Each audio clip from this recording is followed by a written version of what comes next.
Masaredo, good evening to you, man. Thank you very much for all that you do. Yeah, Obano Ruwen, Obano Sonny, thank you very much. Good evening to you. I appreciate every one of you. In case I don't mention your name, it's not intentional. I appreciate every one of you right there. Apart Solomon just coming in. I appreciate you all. Just press on the like, help us to share. As you all know, for the past 3 days, is it 3 days now or 2 days? Madam Okonjo Iweala go visit Tinubu. As he go there, say sometimes these people they don't know when to stop. Unfortunately, we not see much people will criticize this woman. Especially from my southeasterners. I'm sorry that I have to call you out on this. Now, no, sir, I don't talk about this matter before. Say when it comes to waiting, really concern my southeasterner brothers or family, they likely to stay mute. And I don't know why.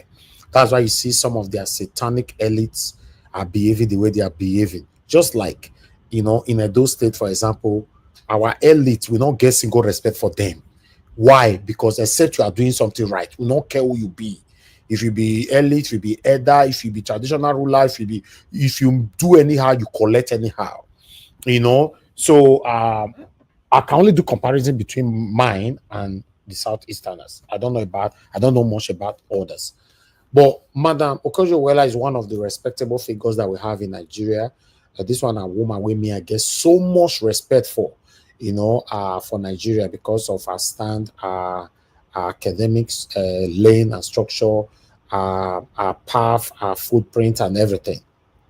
But sometimes, you now see in the last minute, because I pray I was supposed to pray with that. In the last minute, somebody that have built a name for themselves, they'll just, one way or the other start losing the name for a reason I don't know. Because this woman went to visit Tinubu, and coming out now to say that the economy is booming and all that, blah, blah, blah. We are going to be recapitulating on the video that she, where she visited Tinubu before you hear from Bode George and also hear from others. But still, what is right and what is wrong. Like I said, unfortunately, we don't see our Southeasterners criticize this woman. I saw a video, that this our brother is running from what's his channel's name again? City Stand. One of the major speaker there, my Igbo brother, I don't forget his name. He's very good. He is a good analyst and all that. But yesterday, they brought the issue of because I watched it. They brought the issue of Madam Okonjo Iweala for him to talk. I was surprised that this my Southeasterner now started blabbing, being on the defensive side, trying to protect her. Then he now went on by saying, "Oh, nobody is perfect," and all that and all that. There was nothing like, "Oh, she's wrong. Mama, we don't expect you to say such thing. We are in Nigeria. We understand what is currently going on in the country." I was like, "Oh, here we go again." When it comes to our selective submission, selective judgment, and selective attack. And I said, "Oh, okay. How come?" Because I've kept asking this question. My governor misbehaved the other day by attacking Peter Obi. You see, the Edo people took the lane. We took the front line by criticizing him. Till tomorrow, people are still calling him D7. Why are people calling him D7? Do you think people are just calling him D7 just because of his result only? We don't know about that result. Tell me, the reason why people now make that name now to stick with him till tomorrow is because of how he attacked Peter Obi with hate speech. And I know people now they take the lead. We don't teach, we don't do the example left and right, take the lead, letting people know how it's supposed to be. We are not tribalistic people, we are not biased, we say it how it is. Then when it comes to our mama now, Madam Okonjo Iweala, they see our Southeasterner, they are mutes. All of them, none of them, they know they talk again. Unfortunately, some of them don't know how to talk again. Some of them, they are busy. Some of them, they're sick. Some of them, it's crazy. I know so many people will be angry now with this, my submission today. And I know say when they talk, I know they look your face, because when I talk about my whole tribe, I know they look face. Why I go can't look your own face while I want to talk? So let's listen, guys. If we need to have a better Nigeria, if you can spend time in criticizing Tinubu in every platform. We saw a platform when somebody actually just sent me a video yesterday where one of the women that used to support us here called herself, she's a share lady here and all that. She was in that platform giving a submission there, you know. She was very, very vocal because the topic was about this, what is it called? About this Canada declaring satanic APC and PDP a terrorist organization. This our woman, we fed beach, herself acclaimed share lady here. She was very, very vocal there and everything. I was like, wow. Then I was looking forward to where we will see more people being vocal like this. When it concerns you, you will stay mute. It's wrong. Now, some of you will not come now to be saying, Peter Obi is not fighting to be Igbo president. He's fighting to be Nigeria. We know. Everybody know that. That's why we are supporting him. Someone like me, I'm privileged to have a platform to use, because if now another person platform, they go. Therefore, either they will tell me how to talk or how not to talk or what to say. I have my platform where I can speak and support a man that I know that is the only man currently amongst all of them that can give me that better Nigeria. If I see another person tomorrow, why not?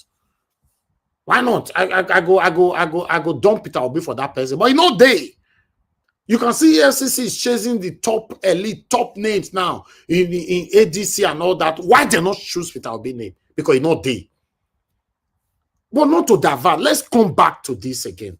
Why be say this message now to my Southeasterners?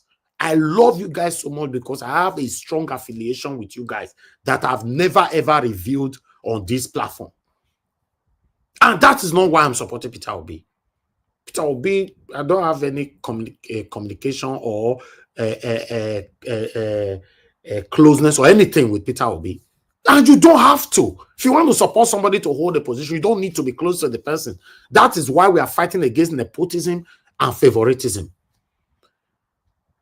This our mama messed up. Make una dey talk. But una go quiet. If you reach another person, you know that our voice go full everywhere on YouTube, on TikTok, on Facebook. I don't like this part of you guys. This part, I don't like it.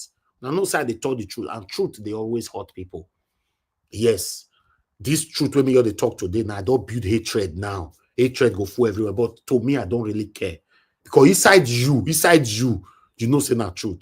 You see that group, because you get group where they say, God, I know I will reveal this thing about.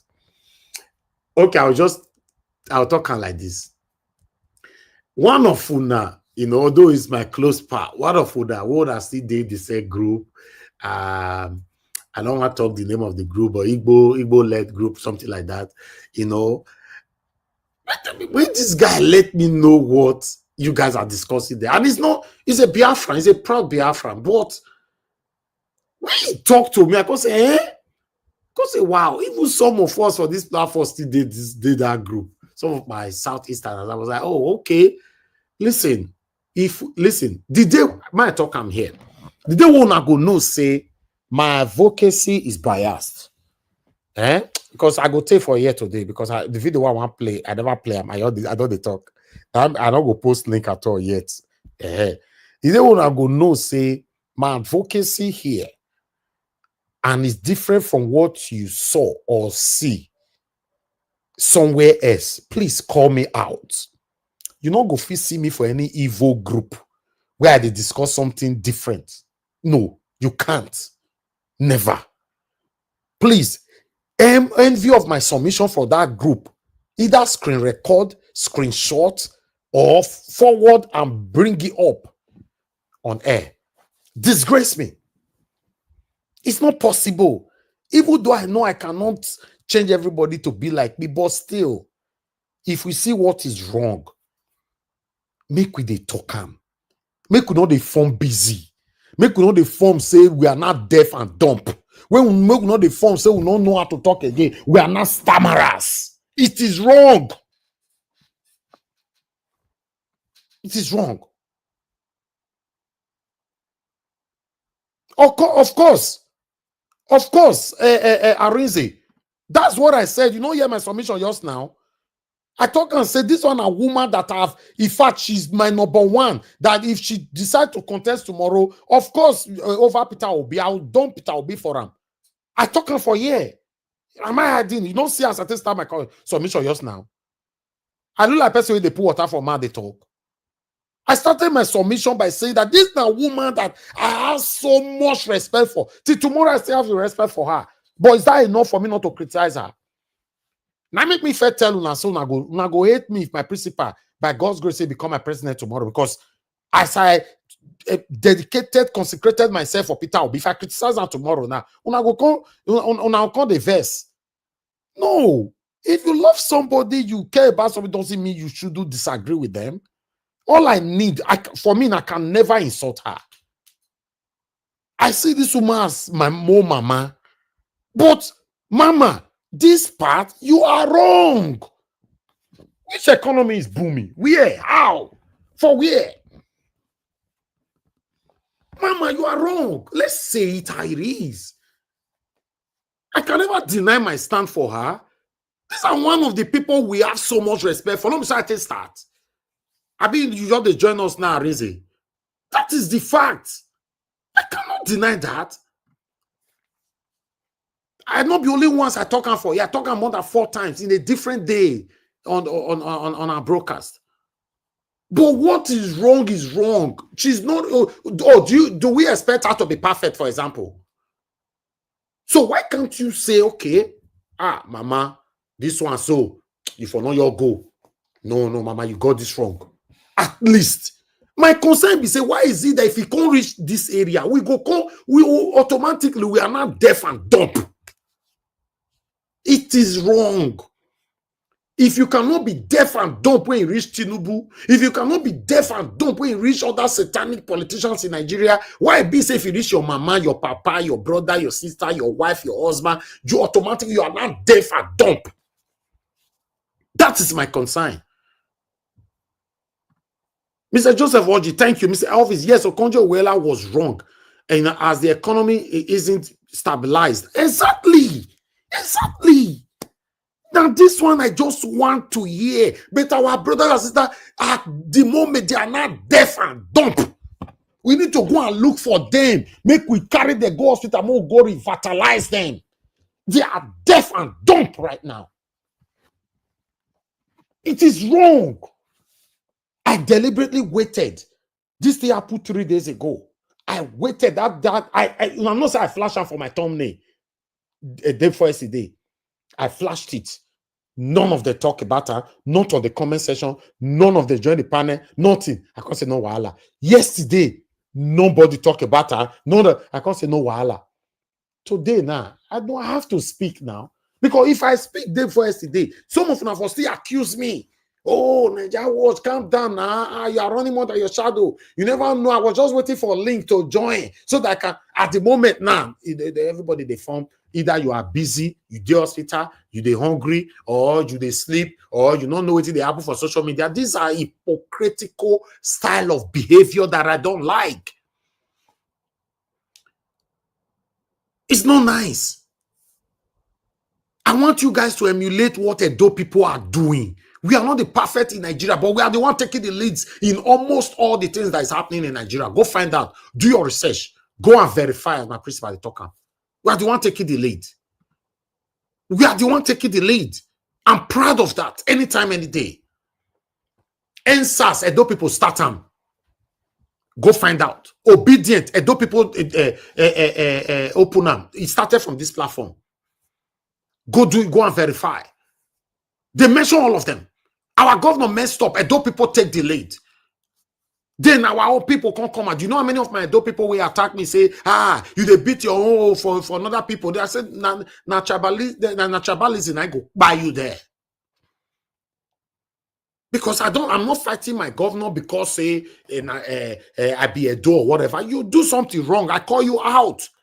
I tell una say my mama they for comment section for them for una with una. If una the day una go no say she do anything that is wrong outside this media, expose her.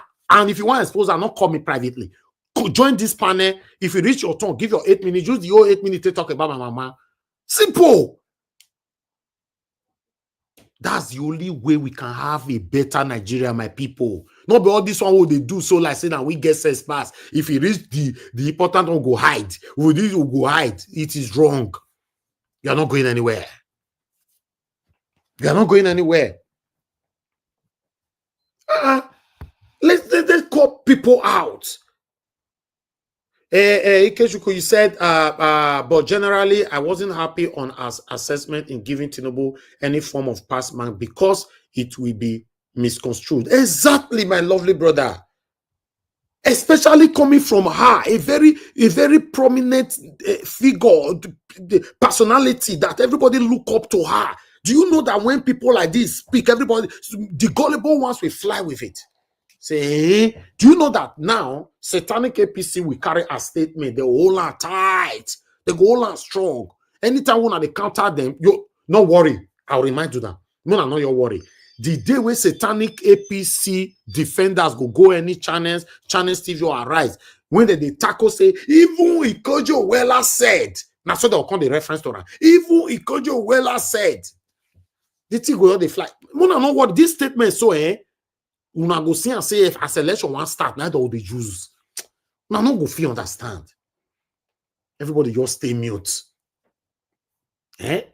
Especially my southeasterner. Why?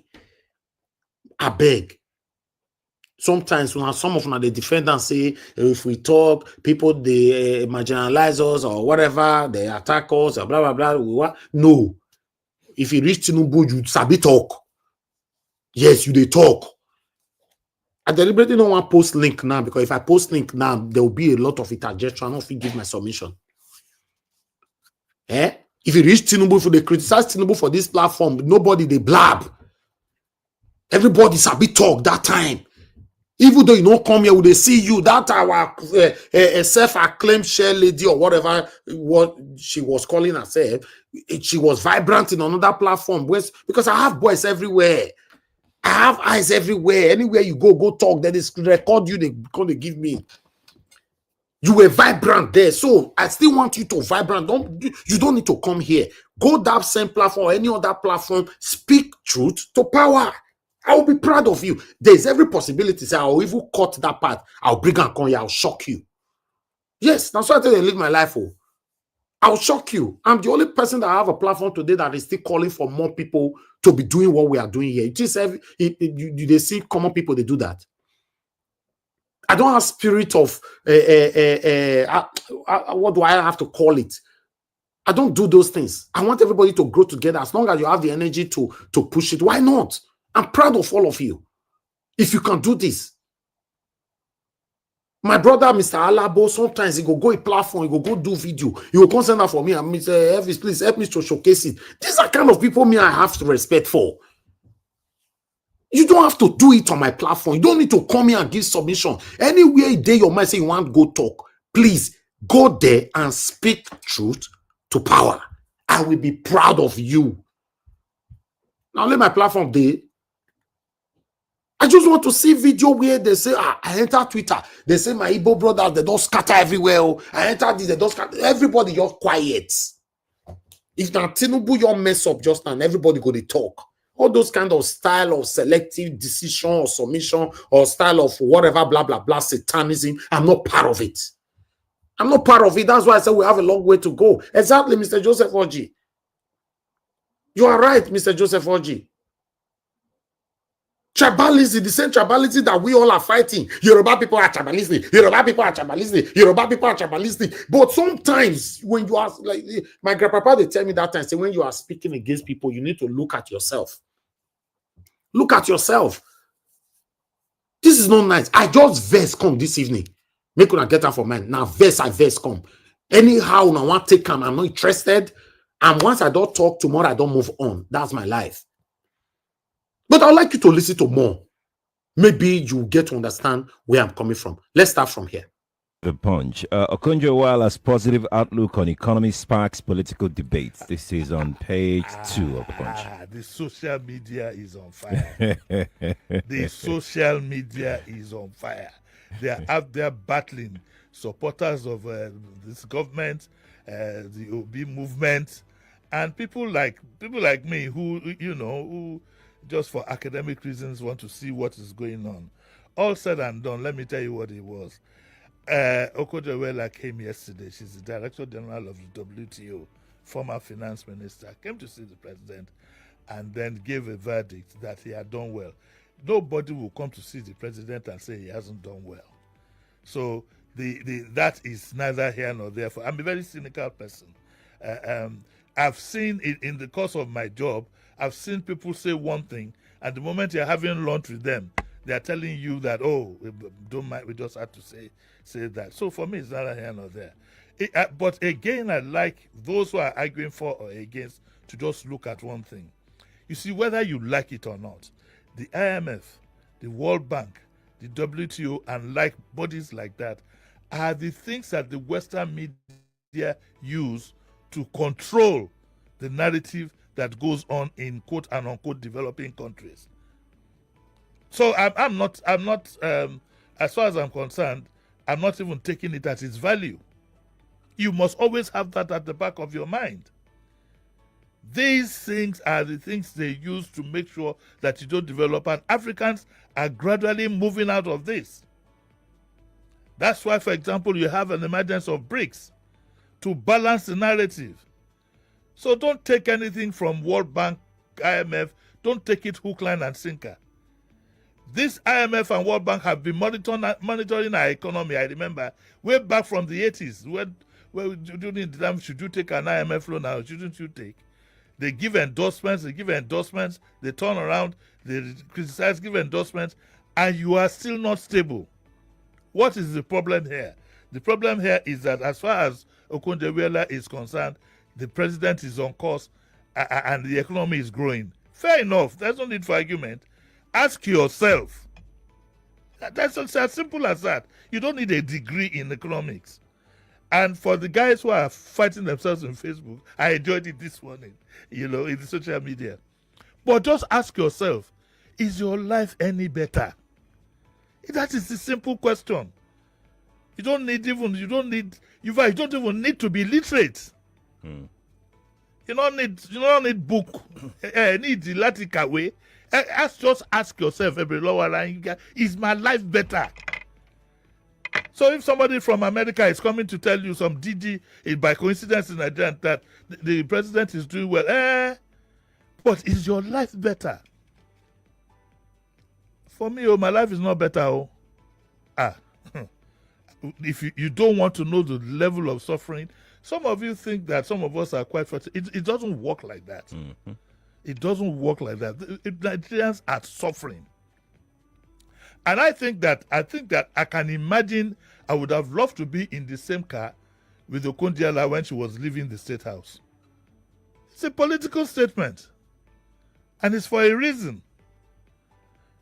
So there's a debate going on, even amongst the political and economic whatever. I don't want to waste our time with a lot. But if you want to read some very good reactions, you can pick up the Punch. But I don't want to waste too much time. But please remember that, look, these things are political, and it's not worth debating on. I'm going to be very honest with you. I would always take anything with the pinch of salt that comes from the Western world. IMF, World Bank, all these. Okay, let's go to the next story here. There are some troublesome issues that you might also have to contend with. For example, what is happening to Governor Adeleke? Is he going to the APC or not? I had an in-depth discussion with him. And the first time we spoke, he called me. Somebody asked for a link. I'm posting out a link now. For those of you that want to join us today, please do to come in on time so that we can talk this whole thing on time so that we can end the show on time as well. Thank you very much, my people. And informed me that he will be leaving the party. I was shell-shocked. And I said to him, Your Excellency, please think very carefully And deeply. and deeply too, because now he hadn't been paid. The state has not been paid their local government allowances from the federation account. And the federal government is owing Osun about 5 point something or 6 point something billion that he had to carry the burden between him, his older brother, and the son of the brother, the musician. Davido. Yeah. So they were being funding because people believed in them. And people believe that, and he said if they believe in him, he has to ensure that they go home with their salaries. So they've been funding it. And I said, from their personal pockets? Yeah. For the last 5-6 months. They haven't received a single drop. Is it on loan or on... No, and is it with the interest? I just like to clear that.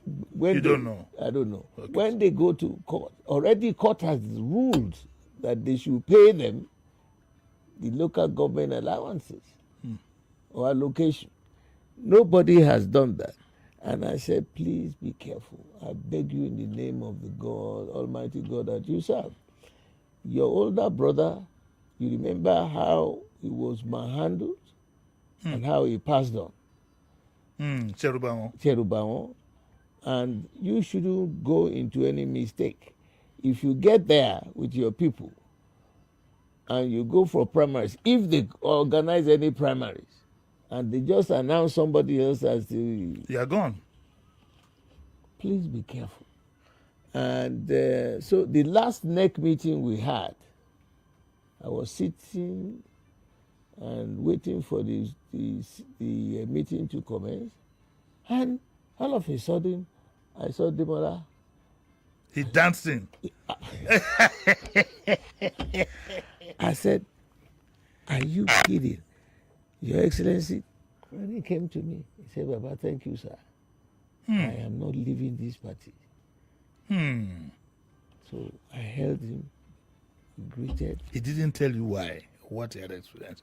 I think that what he had experienced is... Looking for why the people, yes, will be making me to poke into his personal, yes. Yeah, so he's back with the party. He attended the caucus meeting. He's not yet a member of the board of trustees. And he attended the NEC meeting. So what is difficult?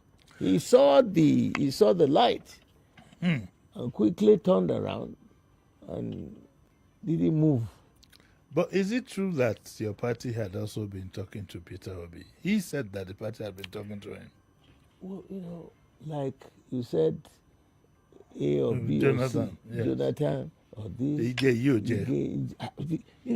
This is the real politics. This is not politics. This is real politics. You look around, you invite the people who have been annoyed or something, who are still willing to wear the emblem of the party or carry the emblem of the party.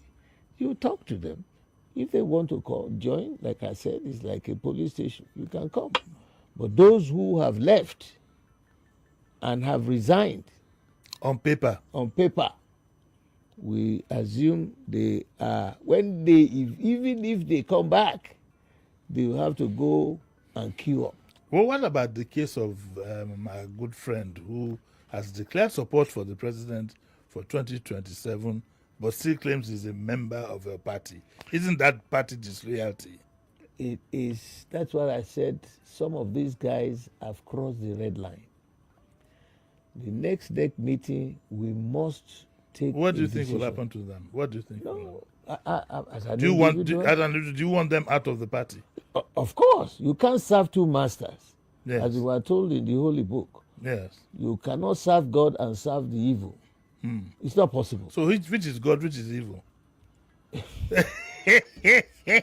You know the Almighty God, the man who was, who is, and shall forever be. That is the Almighty God. The devil is like what happened to you this morning.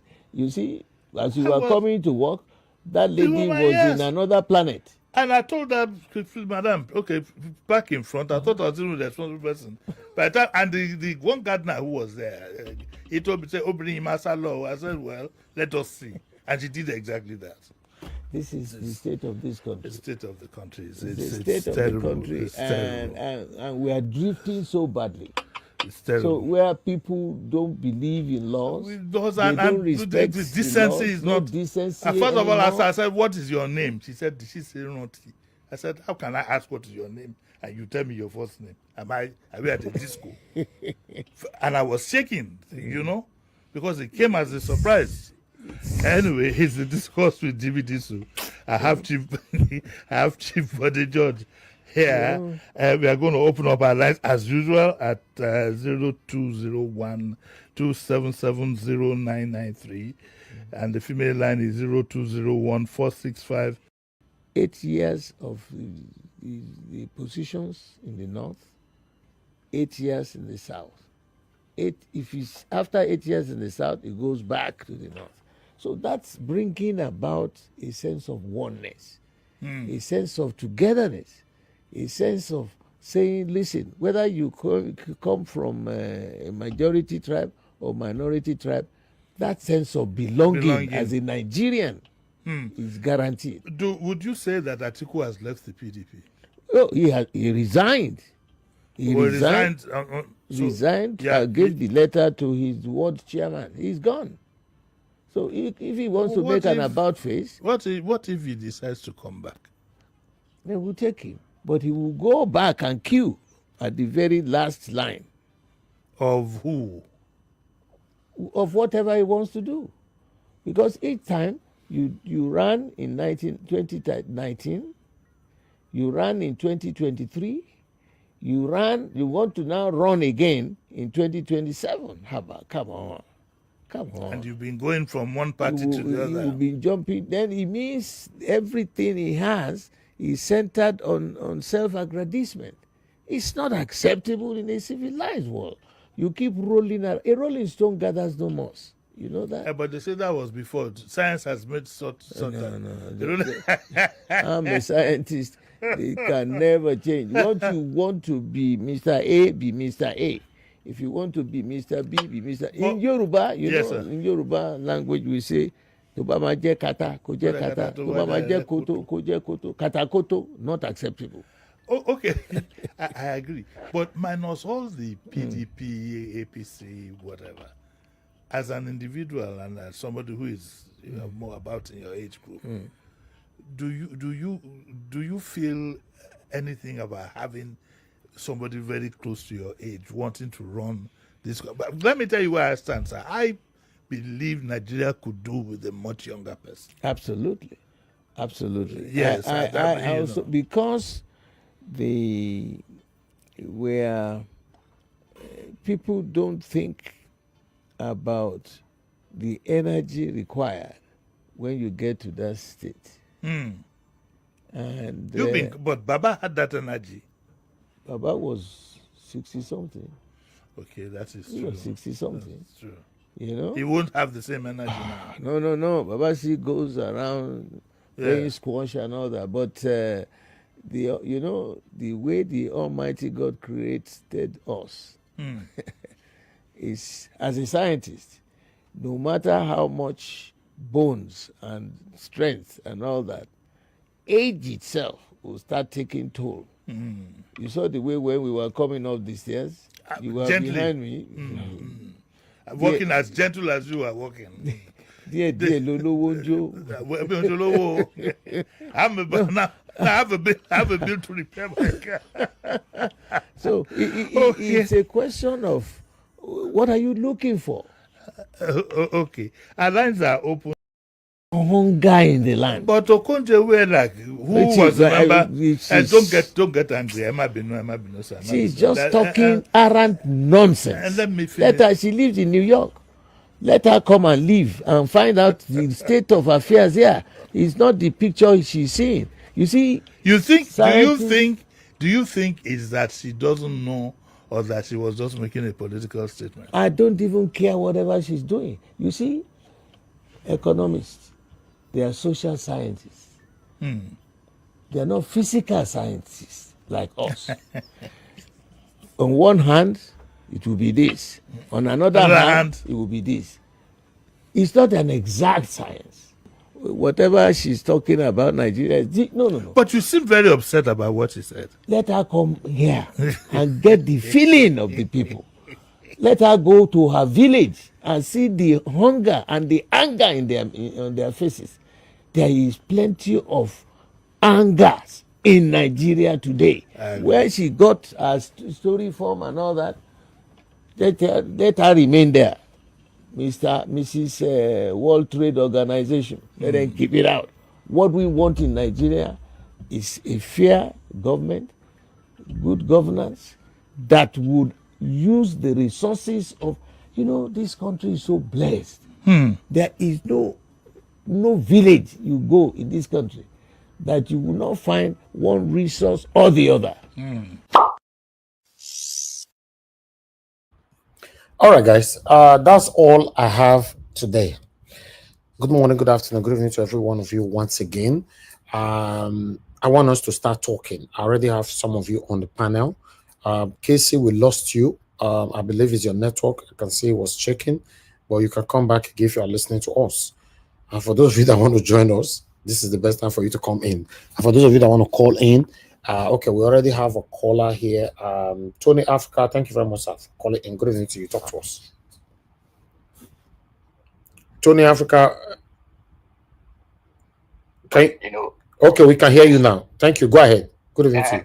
Yeah, thank you very much, sir. I've been commending you ever since I came to the show via the comment section, sir. Thank you very much for the, your unbiased monologue. You know what I'm saying? I really thank you, sir. Thank you. Keep the fire burning. Keep the fire burning. And, the thing just corroborated with what I just said the other time. These people, you cannot change them. You cannot change them at all. If you do that woman is not an Igbo woman, only that she's married to an Igbo man. That's where, she's from our family, Edo family, Okonjo Palace in Ogwashiku. You know what I'm saying? She's married to an Igbo woman. Oh, are you sure? An Igbo man. Are you sure? She's from Ogwashiku. She's from Ogwashiku. And then, but the Igbo reclaim her because now better woman at that time. Because it's one of the best, our best talents now. Like yourself now, myself. We say that if we have that woman as a president, all of us will go back to go support her. Now that was our earlier stand. Until now. Then this Yani Alice Imadueke, the same thing. She's not an Igbo woman too. She's from Ijo. She's married to an Igbo man also. But when you marry to an Igbo person, then automatically you can become an Igbo. Exactly. So that's not the problem. But you see, these Igbo people, see that they for Ghana, when they do bad things, they will say, no, Nigeria, not be their people, not be their people. But when somebody do good, they will say, so when somebody do bad, they will begin to deny them. So that's where they complicate the whole issue. All right. They like to lay claim to anybody, any character when do good thing, they will say, now, wow. And they know that in my last submission to you, sir, when I called in that day, I was telling you guys that the Yoruba are the one helping Obi even today. What even stop Obi from even going to start at home? This is political journey. This career when they try to build. Why can't he go to home and look for a way to settle with all these Abga people, this Apuga party? What are you talking about? What are you talking about, Tony? Peter Obi should go where? No, sorry. You don't say you don't like to hear Obi. No, I'm just talking about their people now. No, but what you are saying is not making sense. Peter Obi should go and settle with who? With Abga? How? Yeah, because it's good. Like you see them, all this Tinubu, they are starting at home with his. No. You cannot promote your satanic Tinubu here and discredit Peter Obi on my platform. But that's what you are doing now. No, I'm not doing it. I said that like as Tinubu is doing at home. Hold on, Obi should go back home also. And go back. We're home to go and do what at home? What do you want it to go and do at home? To use it, no. To use that Abga as a base. To go and contest under Abga. No, not to contest. I mean, the Igbo people are not working together at home. You cannot say you want to rule Nigeria without okay, your submission is not aligning. you know, I don't understand what you are saying, but that's fine. You know. Yeah, And, say as I just go mention opinion and advocacy. So no, you can't go there. You know, I cannot be spending my time here every day for somebody that. Listen, Mr. Tony, Mr. Tony, I want you to get this clear. I'm not supporting Peter Obi because he's an Igbo man or I have relationship with him. You live in Germany, and I believe you are living the best life in Germany. Nigeria is not working. If we want Nigeria to work, you call in now to criticize some Igbo people, but you are doing the same thing you are criticizing right now. Your speech is also somehow tribalistic. We cannot move Nigeria forward like that. No, my brother. If I want to start doing any, having any, projection now, political projection in Nigeria, I have to go to Edo State. You know what I mean? Then, if not, then as I'm working at Peter Obi don't go past those year advice you are giving. He was the former governor of Anambra State for 8 years. So what do you want him to go do back there? No. I mean, no. They should work together to have a political base. Work with Soludo, work with Umahi, secretly, work with everybody. So you should work with same. You see what you are saying is not making no sense. Peter Obi should go and work with the same Soludo that is insulting him, discrediting him every day. Are you belittling Peter Obi? No, are you belittling him? Can you tell me one politician? No, please, before you go, tell me one politician that is better than Peter Obi in Nigeria. Just one. That is right now. Donald Duke is better. Donald Duke, does he have followers? No, don't like somebody now. Yeah. They don't have one. They're not. So how is Donald Duke better than Peter Obi? Donald Duke is somebody who is guaranteed that if you go in there. That's what I'm saying now. No, not guarantee. We are saying. Tell me how it's better than Peter Obi. Now give just two reasons. Antecedents. Because the oil. What is the antecedents? No, hold on. You see, you don't let me land now. Sorry, making up like the one I defend with my other brother did first. So look, we're talking of look about a state, Cross River State, that the boundary, state and boundary adjustment, tilted all the oilways towards another state. All the oilways. So what did the guy did? Okay. He had to revamp this Obudukato ranch. Then all this Tinapa project. Look at okay. All right, Mr. Tony, forget. Let's just forget that. Let me move on. Let me pick another call. But anyway, I thank you, sir. But I want you to also criticize one of their own. Okay. They claim to be their own. Thank you, sir. Thank you very much. Yeah. I'd like to take another call quickly.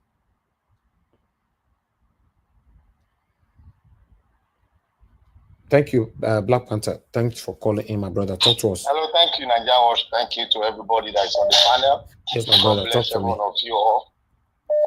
Yeah, Nigeria. Thank you for coming in today.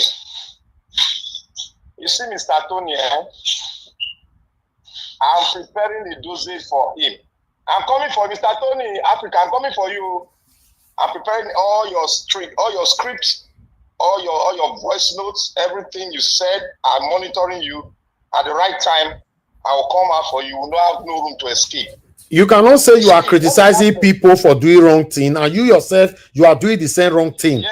How does that make sense? The thing he's doing is that he's trying to be on the fence and be on the other side. That is what he's trying to do. I know the kind of that thing. That's the kind of person he is. He's trying to be, sometimes we speak good of Peter Obi, sometimes we will say Peter Obi is not good, he'll go this side. Sometimes he speak on this, he will bring tribe.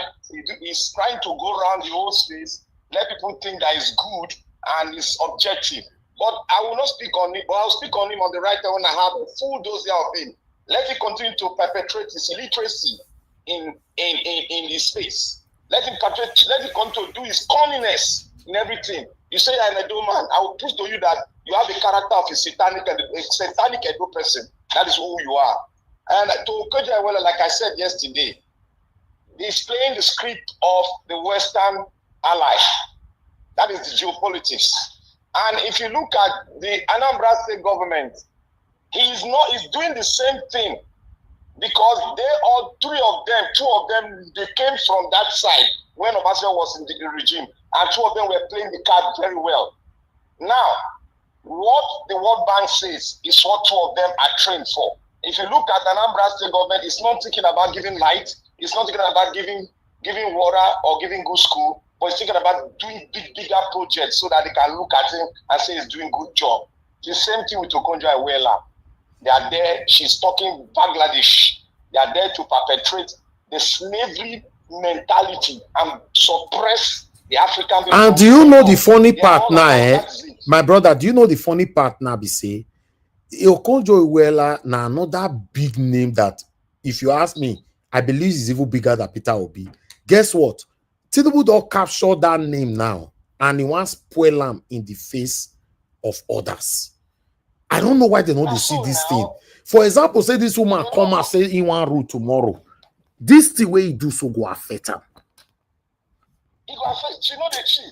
See, you know why? You know, say they object. America object to his director generalship of trade, but because she now said yes, I concur. I will play the game according to what you tell me. That's a slave mentality. So she's playing it, and she's going around the world to make sure that everything that is signed with the Western world is being, done, and it's being done properly, and thereby promotes them. That is why you see Anambra State governor also said Tinubu is doing well because two of them came from that region of slave mentality. So that is it. So look at them. But last question, why I go ask you before you go, my brother? Why be selling for the way visit Tinubu? They must go with bruises. Why? They put deals on the table now. Tinubu is putting deals on the table for them. You know what I mean by deals? I want to put deals on the table, they will chew it, and as they come out, you go tell them where they go collect the deals where they do. You go tell them where they go collect them. Then they put money in millions of dollars on the table for them. Look, there's not enough money in Aso Rock that you can just give out. Do you know that Aso Rock has its own small bank that they dish out money? They have their own bank there. Anyway, so no while. Let's speak. Thank you, my brother. The Igbos, and they will speak. But some of them, a lot of them are politicking. That is why their brain is tied up because of politics. Okay. Thank you. All right. No problem. Thank you very much.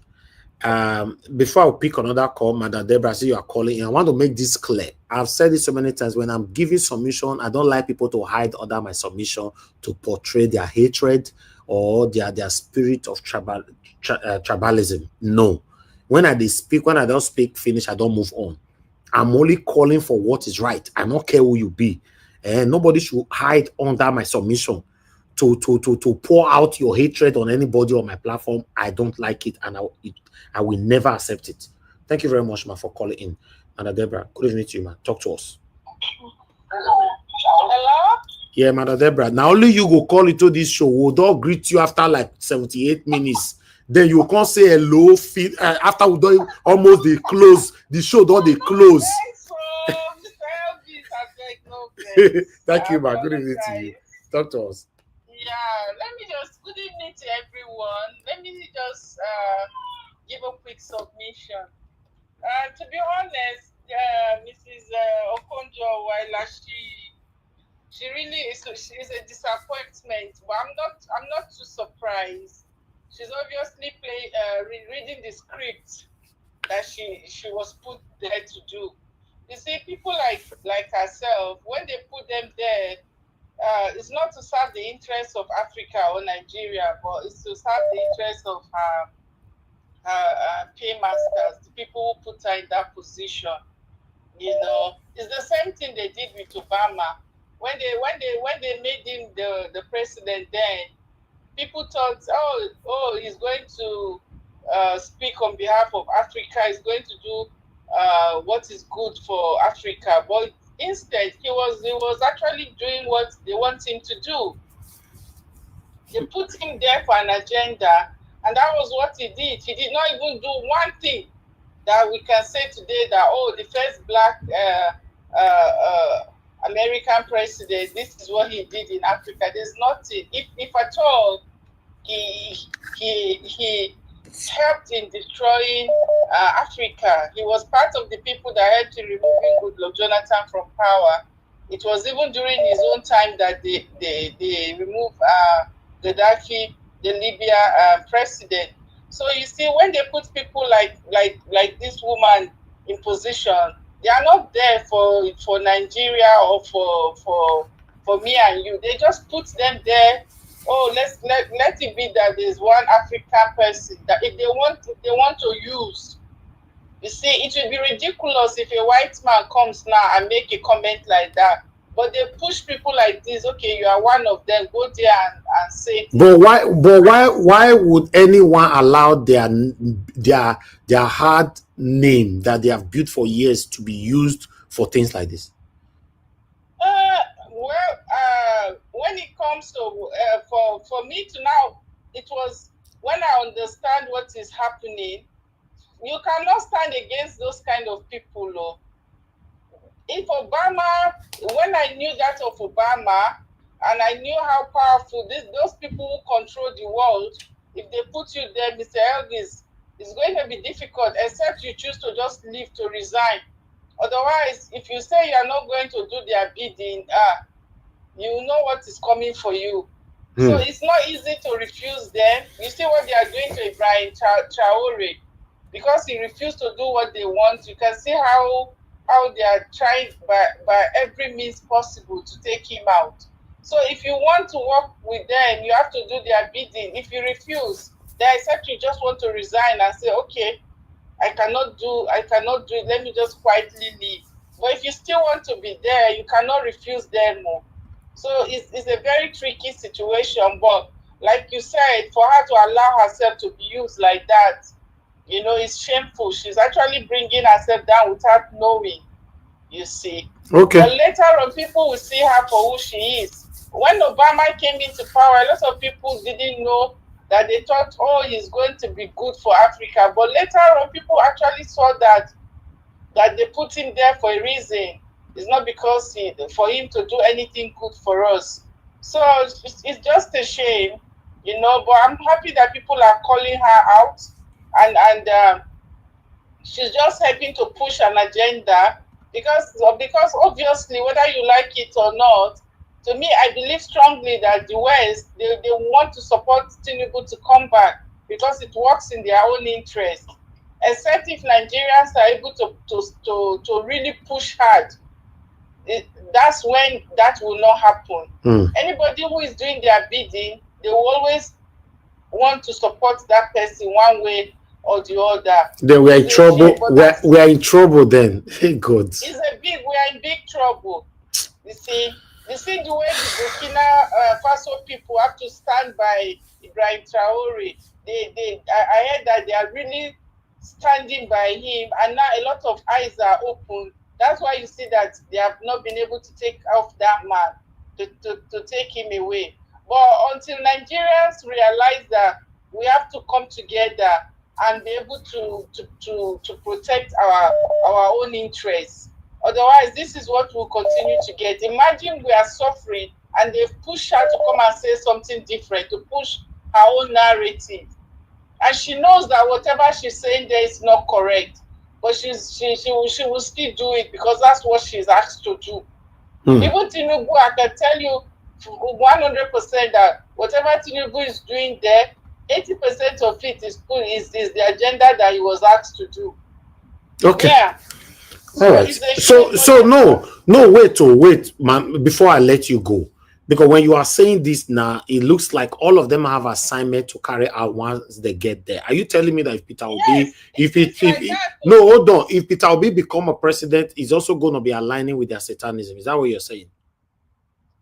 No, the thing is that if you want to completely go against Mr. Elvis, I didn't understand it this way too until I started doing my own research, and really I now understand that these people are behind most of the things that we are going through. They will put somebody there, and if you try to go against what they want, they will come for you.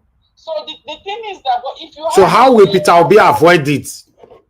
Yes, if you have a leader who has the heart of the people, if the poor as maybe a large percentage of the people are behind that person, you see how they never wanted Trump to come back to power.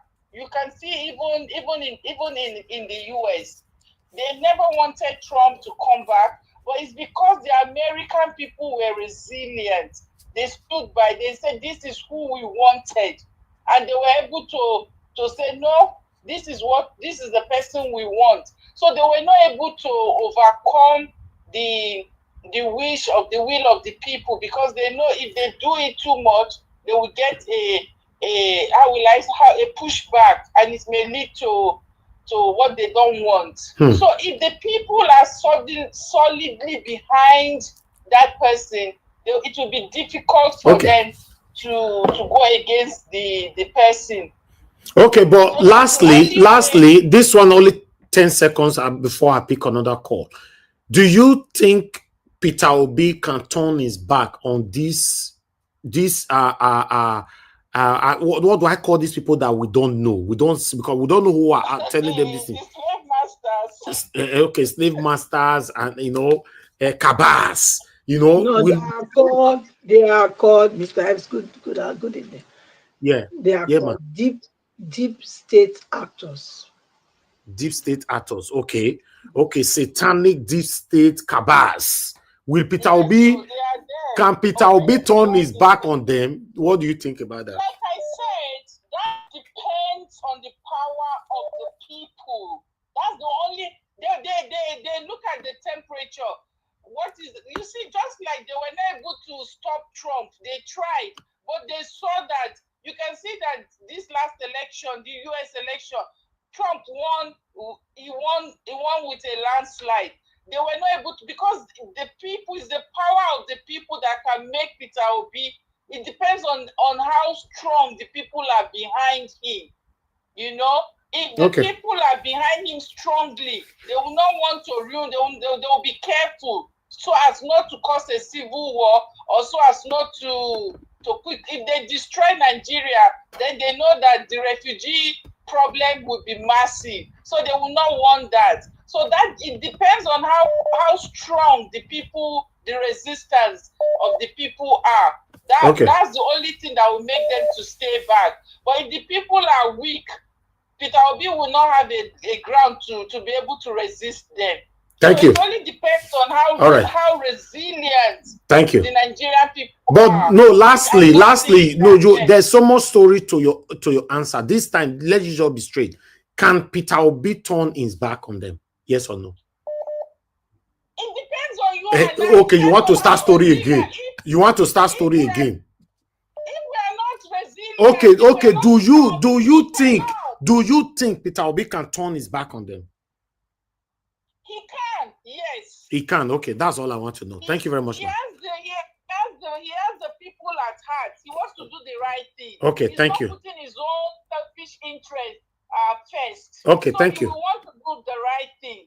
Yes, he will. Thank you, man. All right. He has shown that he will. Okay. And that's why they don't support him. Thank you, man. Thank you. They are not willing to support him because they know he wants Thank you, Mother Deborah. The goosey soup for your kishi the bone. Thank you, man. Thank you, man. Thank you. Okay, bye. Thank you, man. Yeah. All right. Thank you so much, Mr. Alabo. Please talk to us. Good evening to you. Mr. Alabo, are you there? I'm not hearing you. Okay, I have to cut this because I can't hear you. I need to pick another call. Black Panther, you are calling back again. You have just 30 seconds. Go straight to the point. Sorry, I'm calling back again. There was one question you asked. I need to answer that question. She doesn't know herself. Okay. The question you asked concerning if Peter Obi is there, will Peter Obi do the same thing or follow their dictates? The answer is that Peter Obi will not do the same thing. Okay. If you read the book on when they discuss about Africa in Germany, they said they are going to make Africa a farmland, which is what they are doing today. But Peter Obi said one thing, which is against the dictate of what they said in Germany. Peter Obi said we are going to farm coffee and till our soil to feed our people. We are going to be self-sufficient. So Peter Obi is against them. That's why they didn't come close to Peter Obi during the election. They didn't come because Peter Obi carries the dictates and the thinking of everybody carries it. That's why it's very dangerous for them to come close to Peter Obi. So Peter Obi mandates. That is why they are fighting. Peter Obi mandate is very important to us, and we must make sure it stands because Peter Obi is against that amalgamation dictate they did in Europe against Africa. He's against it. He said we are going to till the soil, farm, and do what we got to do to feed ourselves, and that's what the so-called Western people don't want, because they want us to buy from them. And what this man is doing today is importing almost 75% of food from outside. Okay, thank you. Thank you. Thank you, my brother. Thank you. Okay, Mr. Alabo, for the second time, can you hear me? Mr. Alabo, I don't know what is wrong. I think you have issue with your phone, because I don't pick you twice now. You know, if you talk to us, let me pick. Okay, let me try for the third time. Mr. Alabo, are you there? Yes, I can hear you now. Okay. The other time you called my name and Black Panther was speaking. Good evening, sir. Okay, good evening to you, sir. Quickly, talk to us. All right, I just want to disagree with Black Panther. Let us not push. He's speaking as if he's a spokesman of Peter Obi. Peter Obi is not against the West. Please let us mind the narrative we are pushing out. He's not against anything of the West. Peter Obi is a Nigerian who is passionate about the country. Peter Obi will work with the West. And the West, they don't hate Peter Obi, and Peter Obi does not hate them. The only problem we are having is that the West take advantage of corrupt people because of the cases they have. Just imagine what happened in Kenya. The guy has good intention, but because of his corrupt cases, he fall for the West. And our president, we know the problem we have in US and other countries. So he can't do anything without dancing to what they want. If Peter Obi get into power today, the West will work with Peter Obi. There will be no problem. But Peter Obi will do, because he will not have any cockroach in his cupboard that they are going to use. No, they will not have a relationship with them. He will have a good relationship, but the interest of Nigeria will be higher. No president will enter a country without working with the West. They are the masters. They control every country. They control the economy across the world. So you cannot do without UK. You cannot do without America. No country can do without. Even China, that is big today, they are still struggling with America, and they can't do with them. Okay. So that is one thing we should understand. Thank you, Mr. Najawi. All right, thank you. Thank you, Mr. Alabo. Okay, I have more. God, I say callers, so you capture this platform today, you know. Mr. Christopher, please, I'd like you to talk to us. Oh, I lost that. Okay, let me call you back. Mr. Christopher, are you there? I'm calling you back. Just speak now. Una phone, no, they do in hand. When person they call back, you just call now, returning the call. Then the phone is ringing. I have to cut it. I don't understand. Many people they do this thing. Una phone, no, they do in hand. Anyway, thank you very much. I need to move on. Now you are calling back again. Mr. Christopher, are you there?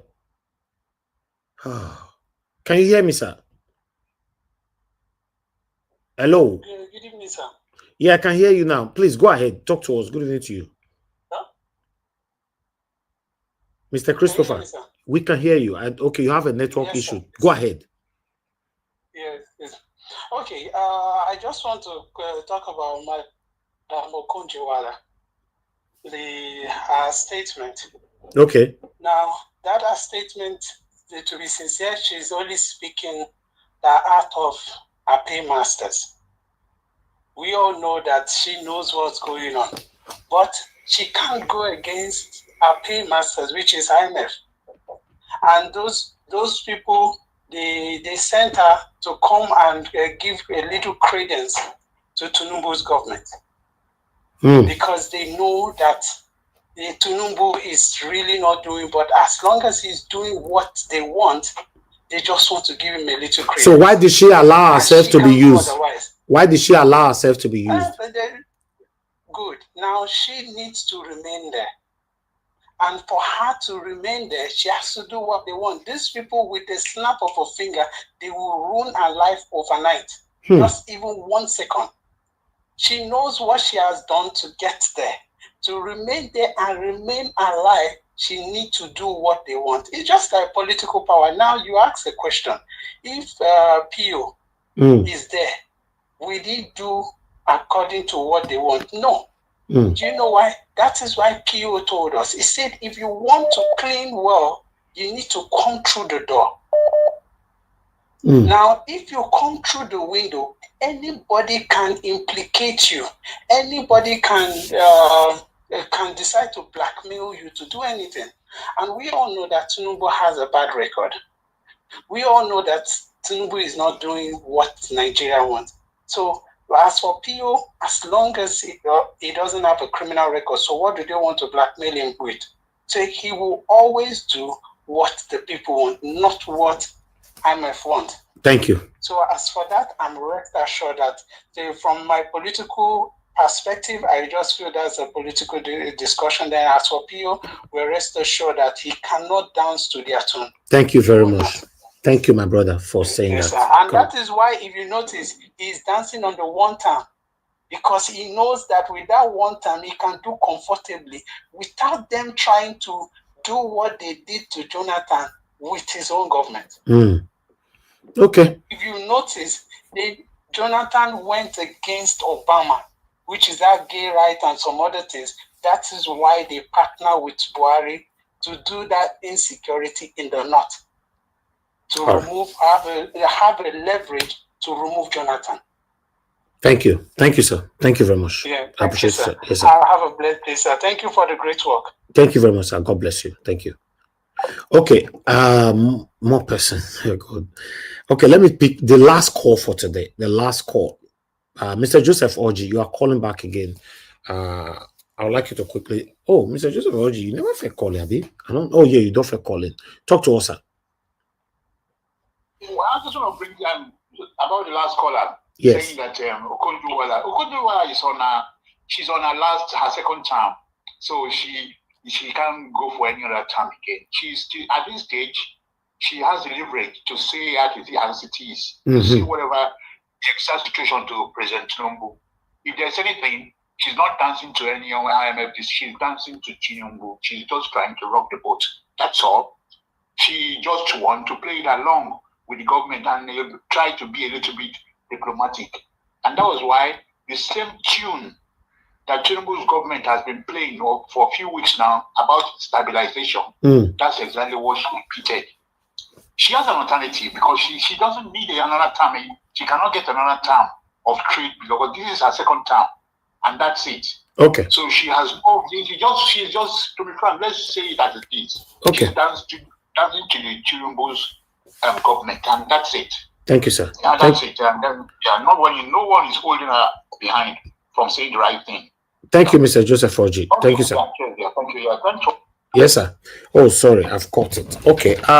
Listen, let me come in before I go to my panelists. Let me quickly say this. I was listening to everybody. Oh, she was doing this because of the people behind her, blah, blah, blah. Mr. Joseph Orji now submission just make it very, very clear that, okay, she have every right to do it her own way, not the pressure, if there's any. But for me, I will say this, like I normally say on this platform. What happened to I resign? What happened to that? You people want me to do these things this way, and it's not what I want to do. So unfortunately, please, I want to resign. What happened to that? It's a question that I've been asking. Maybe some of my panelists will take this. I don't understand that comment from that caller. What is it that he was talking about? That our position at the World Make we not prolong this thing today again. All right. Please. Let's leave it here. No. The question, what he's saying is that she's on her last tenure. She's about to round up her tenure. So she have every right to say no to whatever pressure, if there's any. Simple. That's what the caller was saying. You know? So, but my question is, what happened to I resign? Why can't our leaders resign when they are facing pressure? Who is giving her the pressure? Who is she Exactly. holding to? I don't know. Like people are suggesting. Because of our current position, allegedly. Is it Tinubu that appointed her to the wall? Is it the president of Nigeria that appointed her? There's some people who is saying that now from that side, allegedly. Let's assume. Everything is based on assumption now, allegedly. But for any reason, if this assumption is true, why? In fact, this question is for every one of us listening right now. If you are facing any kind of pressure that you know that doesn't align with your stand, with who you are, why can't you resign and say, okay, I'm not doing this work anymore. I'm done. Okay, just like as me day here, so the only person that can tell me, say, do this job like this. And if you're not doing like this, see what you go happen to your YouTube channel. And the only people who go say that to me, now YouTube people will get the YouTube. Abi, when they get them, now the people will get them.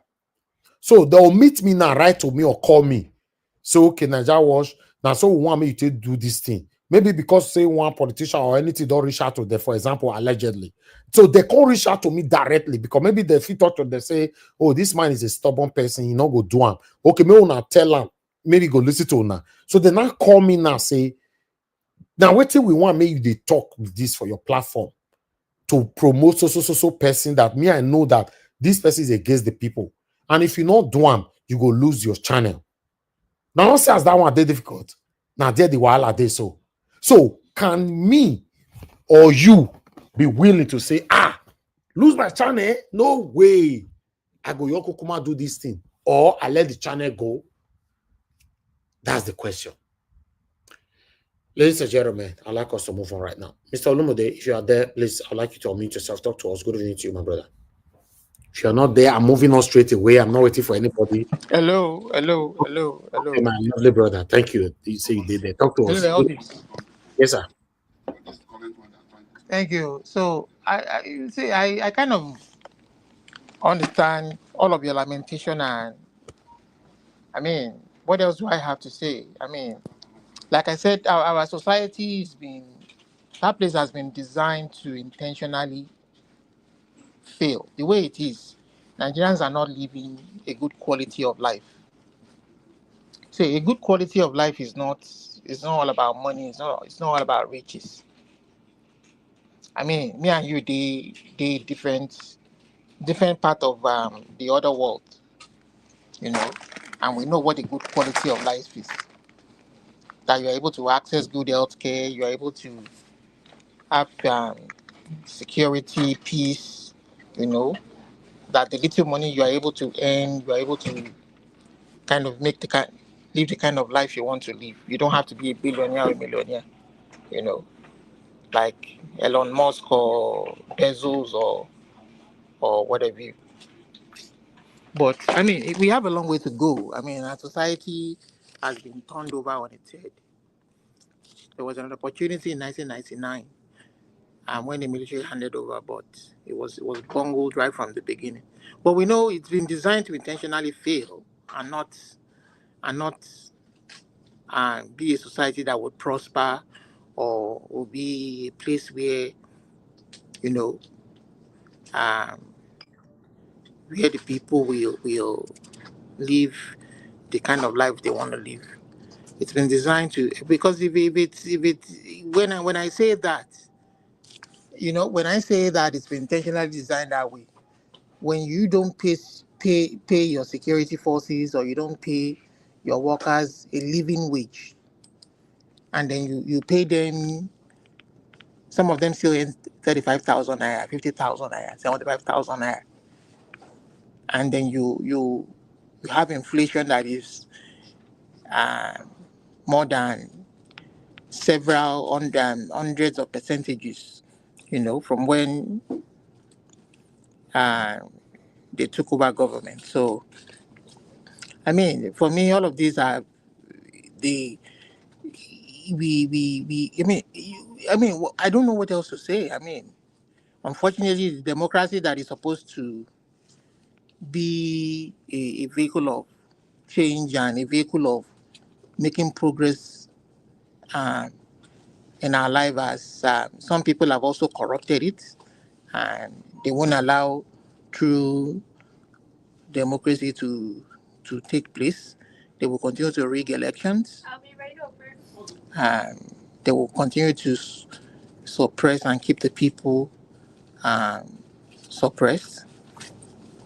Unfortunately, I mean, it's so sad what we're seeing, and hopefully, maybe the people can one day rise up and take back their country, um, and make it what they want to be, to make it intentional for them, for themselves, how they want it to be, and we will be the pride.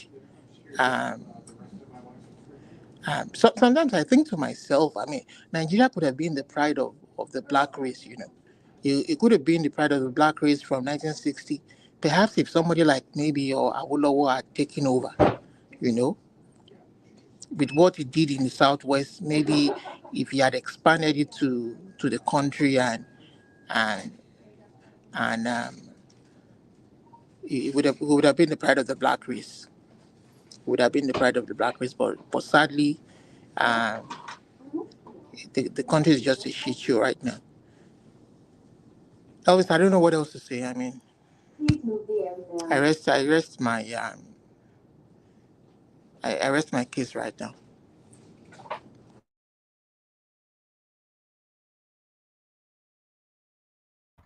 All right. Thank you, Olumide. Thank you for that submission. I'd like us to quickly move on now. Thank you, everyone that super chatted this platform. Seven Girl Mede. Thank you very much. God bless you. I'm very, very grateful. Mr. Joseph Oji, thank you. Patty Solomon, thank you very much. I appreciate you. And everyone right there that have shared our videos, that have liked as well. And I know say today we make a lot of people very sad. Now say they be, they don't go make the group A sad, B go they happy. They go make B sad, C go they happy. So tomorrow we don't know who go be the third.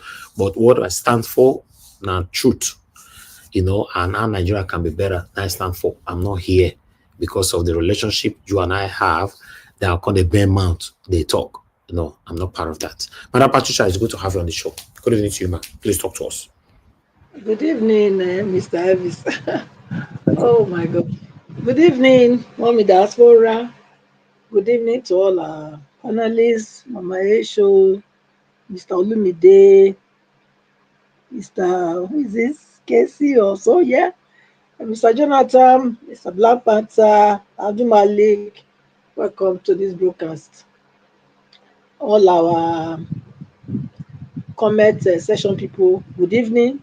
And viewers all over, Nigerians and non-Nigerians, everywhere, wherever you're watching us today, good morning, good afternoon to you, and welcome again to this weekend edition. Yes, Mr. Elvis, I want to apologize, and also, of course, to everyone for my joining the panel and not being able to speak. You know, it happens. So, yeah, if I'm busy, I'm supposed not to join, but I thought I had the time, but time will not permit me, so I kind of opt out. That's fine. It's okay, ma'am. Yes. So thank you for your understanding. I want to take us back memory lane, okay, and also bring my own uh, submission to bear. Please give me some time, okay. The Kwan 1 and Kwan 2 matter is still something that I've been contemplating on, and I've been wanting to speak about too, but I've not been opportune to do so due to my own schedule, tight schedule. Okay, Kwan 1, like we know, uh, is not being punished for anything, because I follow everything. Kayamo came out to say it's only 1 month. They reverted his 6 months band or whatever. Now he's made ambassador. Kwan 2 has been released for serving, being in Kirikiri 3 days. Just imagine. Poor girl. Now, I want to bring another aspect of what we didn't see in that episode. My own opinion is that they were looking for a scapegoat to do their dirty work like they are working normally. This is Nigeria for you. They have a selective judgment. One for the elite, then one for the ones that they think are nobodies. That's what you saw playing out. That's what we saw in full display. Because if you look at it, Kwan One was even a god. He hijacked the plane. He hijacked the plane. But what did he get? A slap on his wrist. Well done, boy. You've done well. And then Kwan Two. What did we see? We've not heard of the so-called Jane, the air hostess, which I believe,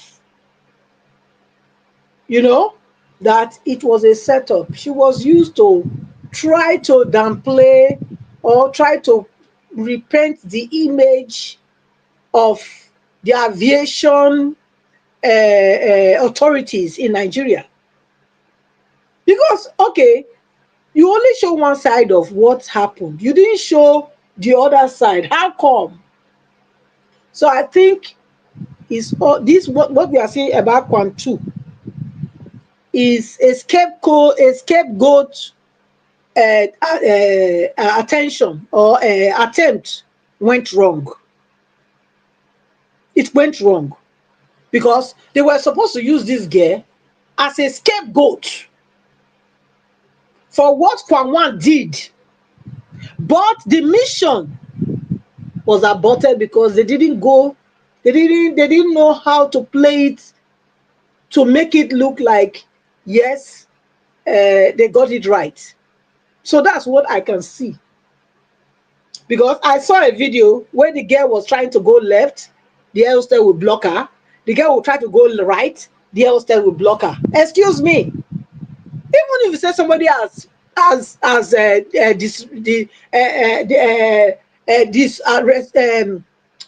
the word? Disrespected your rules or your instruction, of your flight procedures. Must you try to block them when they want to come out? Don't you have security? Is she going to run through? How is she going to run from the airport? She will still come out. She will still be security anyway. On the way out, she's not just going to run into a car waiting for her on the tarmac for her to board the car and escape. Even if at that, they will still meet a lot of roadblocks to leave the airport, the premises. So what was that? So we haven't heard from her, and I really want. I know that when we hear from her, we will hear more or less of what I'm saying now. This was a setup. That girl, that woman, that air hostess needs to be brought to questioning. Who has paid her to do what she did? Because what I'm seeing here is a setup. They are trying to clean their image, from the mistake of Kwan One. So they are looking for a scapegoat to use. But Nigerians stood up and said, no. If you didn't do anything to Wasiru, you cannot do anything to Victoria. So Nigerians, kudos to you. You see, when we stand up in unity, we can do much. So let us keep the pressure on our oppressors, because they are not many that are oppressing us. We are more than they. We are stronger than they. So let's keep on this momentum. Don't back up. Don't back off with it. Keep it up. Whether it's Yoruba, Igbo, Bini, Urobo, Hausa, whatever the tribe, once injustice is done, meted to any one of us, we should all come out and lambast them. Make sure we drag them from anywhere they are and make sure they do the right thing. So kudos to all Nigerians that have done this. And then going to Dangote, look, Dangote is a disaster. If you ask me, if I had the power, I will stop Dangote from operating immediately.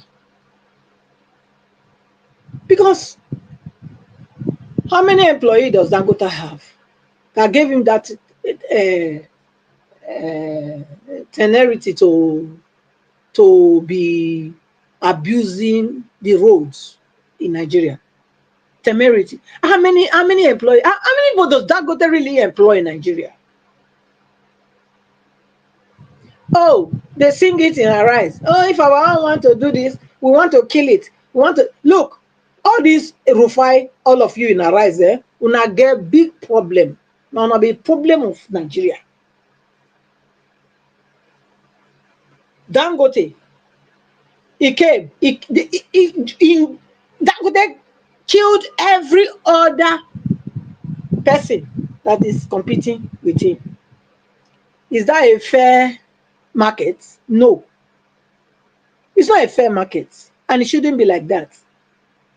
A country like Nigeria should not have a monopoly.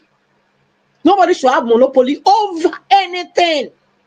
Which means, if Dangote wake up tomorrow and say, if you, I see him with Big Gates all the time. If you get up and say, okay, they want to come give us what you go buy us, all of us, for food. Now Dangote food now go come buy Nigerians. That's why it just be wanna know that one. Because these people, they are not thinking about you. You have to know that they are only thinking about money. Dangote trucks destroy all the roads. Yet, I don't know how much tax he's paying. They say he's employing. In fact, the government is giving him money. And I believe it's even all these corrupt politicians that are putting their money into Dangote business to make it the only dominant factor in Nigeria markets. That's what it has become. Because every other ones have closed. Only Dangote is remaining. Dangote is into cement. Is into salt. Is into petrol. What did I see what they do? And many other things when I not even didn't know. Only Dangote. Now only Dangote not even for Nigeria. Now they ask when I said that question. Only Dangote they exist. You know that person get brain enough to operate that thing. Before Dangote, when Nigeria not surviving. Nigeria not have people that were capable of supplying Nigerians what they require or what they need on a daily basis. Must it be Dangote? I don't understand. Then you don't keep to good practice of the industry. Your trucks are dilapidated. They don't have brakes, most of them. Motorboy have to jump out to be using wood to waste truck. So I don't know. Your drivers are not trained. You know how many people they don't buy. You get one name when the driver one guy will carry me from Lagos to Benin last time when I go. He said whether or not he called Dangote truck one horrible name. When I will call the guy will tell me the name again. When he called them, it's like killer, what they buy truck, buy Arrant truck. That is almost the thing that the man called them. And this is a normal road user all the time. He drives. Driving is his profession.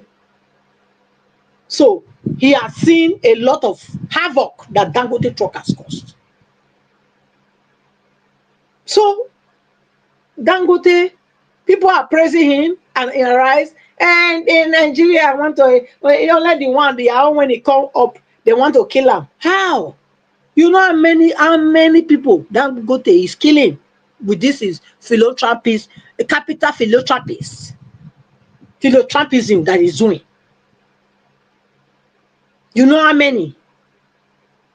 Because this girl now, okay, somebody could speak for her. What about those that nobody could speak to? Speak for. The worst part is that when they jump the people, they run away. They always run away. That's what they do. So, Dangote for me, no. I don't know how this came, but anywhere it came from, return back to that place you come from. Because you are not really helping. You are doing more harm to Nigerians than good.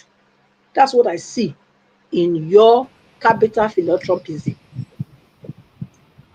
Then, Mr. Ivis, you asked a question. You said whether Mr. Obi would have. Yeah, I beg. I don't beg you already. I beg. More than obvious. You ask me whether whether Obi, whether he go, whether he go do the right thing, I be waiting you ask. Whether you say whether I go work for these people to start Yes. with. Anybody that has gone, make una get this for now. Make everybody get this for their mind. Get that for your head and your mind. Any politician that goes to Chatham House, you will know that that politician is not for you. The true deliverance that Nigeria is looking for, that Messiah that Nigeria is looking for, will know and identify their enemy, and they too, that is that person, will also send a signal, a direct signal, to say, look, I know you are my enemy, stay clear. Anyone that goes to Chatham House, forget it. You are just wasting your time. Mr. Elvis, I hear you did. When last time when they say whether Tinubu, whether Okonjo Iweala, seek Tinubu inaugurate Shekam, whether. Now you remember for year. When they talk, now I say, look, I came here and said that what do they expect them to shake Tinubu for? Or whether na him want shake Tinubu or na she want shake, but that was the scenario. I said, look, somebody being a DJ of World Bank, World Trade Organization should already tell you something. If you are not missing it, if you are not losing it in your coconut, if you are not losing it, you're supposed to know. But if they make her World Trade Organization DG, it's because they saw how that they can use her as a puppet to discipline Nigerians. That is to get them to do what they have to do in Nigeria through a Nigerian. They came here and they are fighting themselves, like Patience Idemudia and the other ones there that are also talking about me that I'm hatred of Igbo. No, I'm not hatred of Igbo. I'm saying it how it is. Everything I'm saying is coming to play. I hope you are hearing. Okonjo Iweala is not for Nigerians, and we need to get that and get that straight in our coconut. She's not. She's not for us. She's for them. And the earlier you understand it, the better you will start to find a solution to your problem. But you see, your bigotry and tribalism, which you say other people are displaying, will not let you see that. You cannot see it because you only think one way. If it's yours, nobody criticize. Nobody should say any ill thing. But if it's mine, we will bring them and scatter them here, tear them. In fact, cut them in pieces. You will be very glad. But when I talk about yours, that what they are doing wrong, you don't like it. And I will tell you that you will remain where you are because you don't need help. Who need help is somebody that identify their problems, and then God will give them wisdom to maneuver out of that problem. But as long as you don't see your own problem as problem, it's only people, other people you they see, you no go ever get solution. That's what it just be. Mr. Elvis, thank you. I'll leave on here. Thank you so much. I appreciate it. All right. Thank you very much, Madam Patricia. God bless you, man. Thanks for that submission. Okay. I'd like us to move on. Let me come to Mr. Jonathan.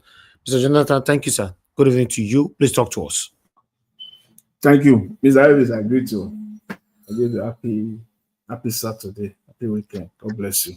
Thank you, sir. Thank you. I greet you and my fellow panelists. I greet you all. God bless you all. Among the diaspora, welcome. God bless you greatly.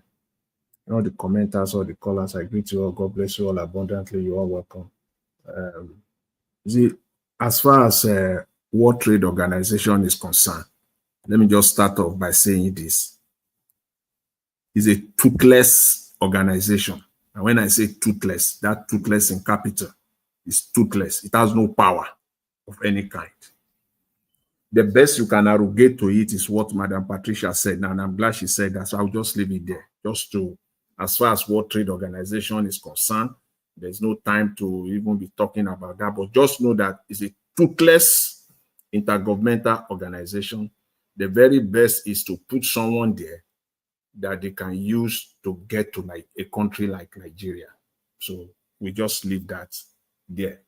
If you want to know more about World Trade Organization, you need to go and study, and you need to go and look at the antecedent decisions they have made in the past relating to countries like China, relating to countries like North Korea. Look at whether their decision had any impact on those countries. In fact, their decision on countries like United States, whether United States took their decision seriously or United States threw it into the garbage. And so when you study, you will know better that this is a toothless organization. So we leave that. But as a Nigerian citizen with high pedigree, when Madam Okonjo Iweala, a woman that for me, I have great respect for, when she came out and she spoke, I on that day, about 2-3 days ago, Nigeria Watch presented it, and I believe I was the only one that picked it up in my submission because I felt that it's very, very important. Very, very important. The statement that she made. What she said on that day was very, very straightforward. Very, very straightforward. She talked about the reforms of Mr. Tinubu. She said that the reform is in the right direction. Why? Because they are creating social safety net and they should do more. And she now said that the economy is stabilized and that what is needed going forward is growth. So there was no time to deal with it on that particular day. And just to highlight what I see there, the loopholes of that policy, the reason why she came out, the loophole that I see there was what I highlighted on, which is that even the safety net that they are talking about, they will not do it. They will never do it. That money is going to voicemail. We will not know the beginning and the end of that fund. She talked about 160-something women entrepreneur in Nigeria that will get XYZ amount of money, blah, blah, blah. That the money is going into void. Nothing is going to happen. The money is going into politicians' pockets. But the error, I'm not going to go as far as saying everything she said was arrant nonsense, as Chief Bode George characterized it. But I would say she was disingenuous. She was not really, really sincere. As an economist, who she is, a one of high pedigree, for that matter, I would just say she made a pure political statement for whatever reason. Madam Okonjo Iweala knows very well that Nigeria economy is not stabilized. No, she knows that. There can't be any growth in Nigeria where the money in people's pockets is being depleted on a daily basis. Nigerians are getting poorer on a daily basis. The money has no value. So there's no way you can come out and say the Nigerian economy is now stabilized. She knows well. You know the reason why she made that statement? She knows that there can't be growth without stabilization. So she had to put that in the up front, because before she start talking growth, she's a very smart, at least economically, she's a smart woman, well-learned. So she knows that very well. And that's why she said the economy is now stabilized. Madam Okonjo Iweala knows very well the Nigerian economy is not stabilized. And when she talked about economy stabilization, of which economy is she referring to? Is it the Nigerian economy where everything is based on lies? See, they have built the Tinubu and his gang. They have built the entire Nigeria economy on lies. the unfortunate part of it is that they have succeeded in getting Nigerians to believe those lies, to the point that Nigerians are now using those lies to talk as if they are truth. They are not. They have told us that the inflation in Nigeria is not 38-40%, that it is 24%. They shovel it down our throat and we believe in it. They have told us that the GDP of Nigeria is not 187, around 170 to 187 billion dollars, that it is now over 250 billion. Nigerians are getting to believe that. They have told us that they are no longer subsidizing petrol. They continue to do it. They have told us that they are not defending the Naira. They continue to defend the Naira in the most aggressive way that you have ever seen, more than Buhari's, Emefiele, more than what Emefiele did. So these are all the lies. Nigeria is a country of lies. And it must, to them, it must continue to build on that trajectory of lies. Otherwise, the country will collapse. And I mean it, in 60 days.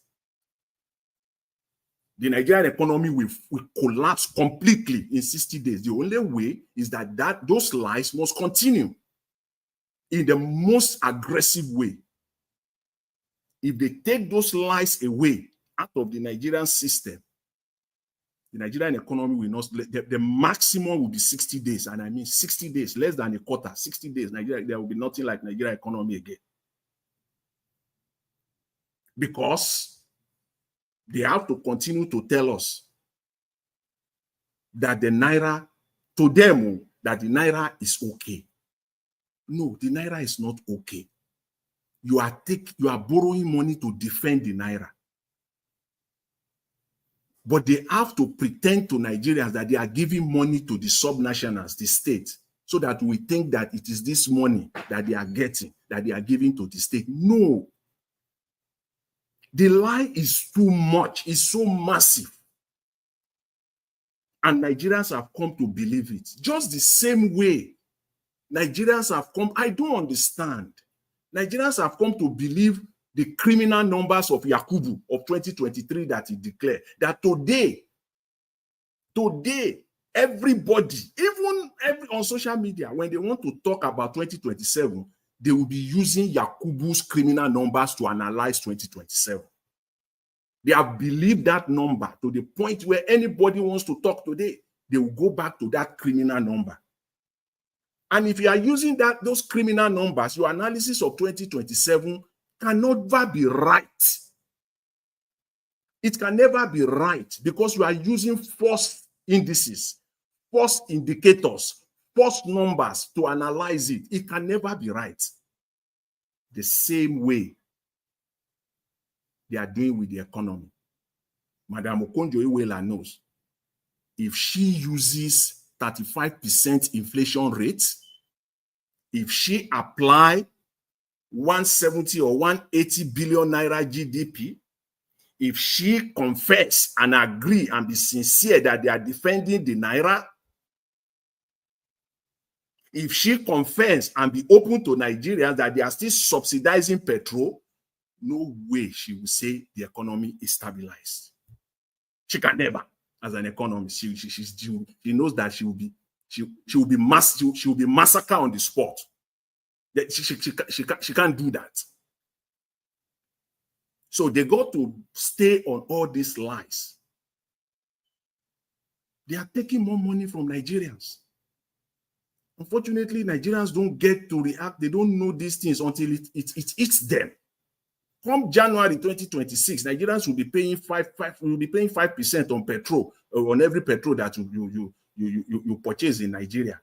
So when somebody who is using, say, 200,000 naira per month, or 300,000 or 500,000 naira on petrol per month, come January 1st, 2026, you will be paying 5%.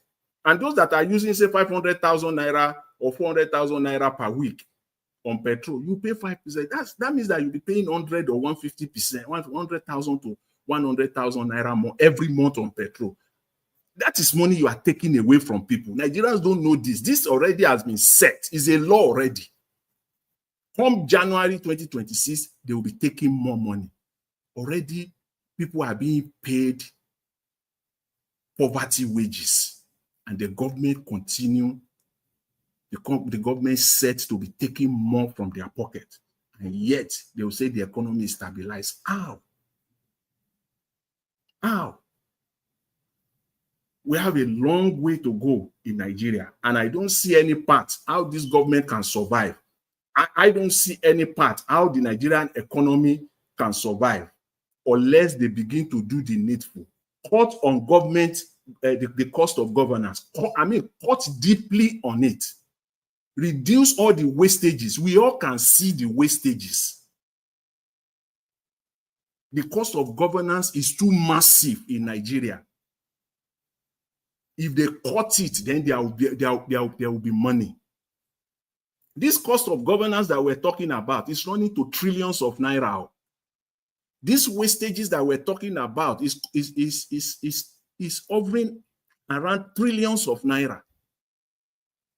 There will be less need to go and borrow. And even when you borrow, it will do more positive.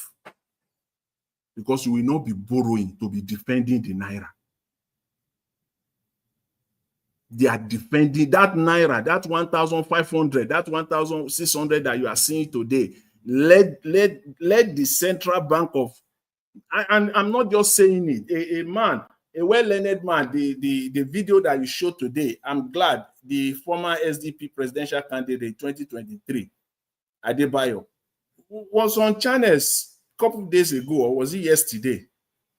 He said, "Oh, it's not new. It's not that. It's just that Nigerians don't know what is eating them. The only time Nigerians will complain is when it comes to them personally. When it eats them, it eats them personally.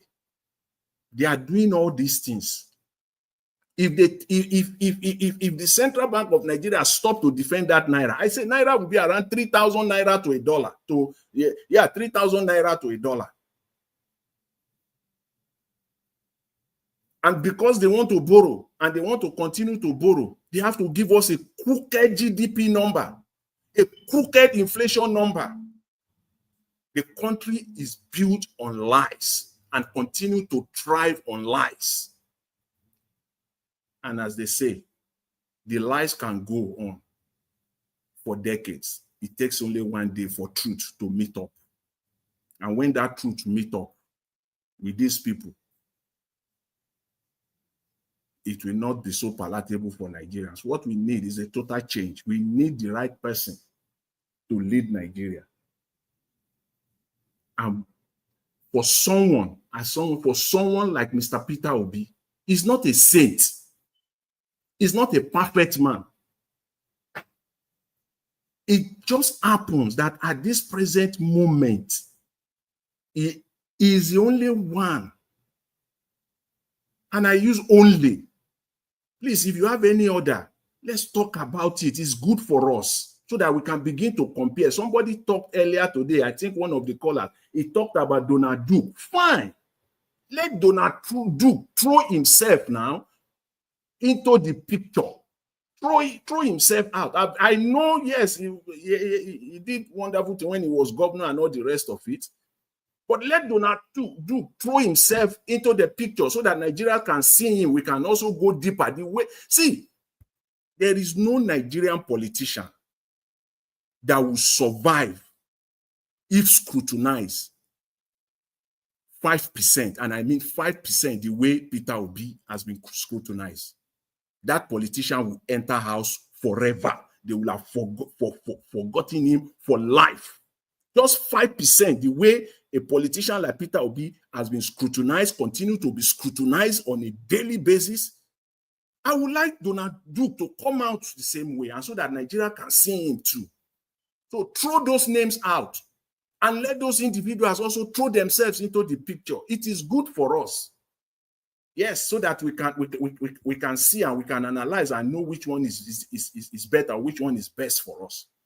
But as it stands right now in Nigerian politics, it's only one, not two. It's only one. Name other one amongst them, and we put that individual, a male or female, side by side. As we always say, there are many Nigerians that are brilliant. There are many Nigerians that are competent. There are many Nigerians that have compassion, but they are not throwing themselves into the picture. Let them come out. And finally, I will say this.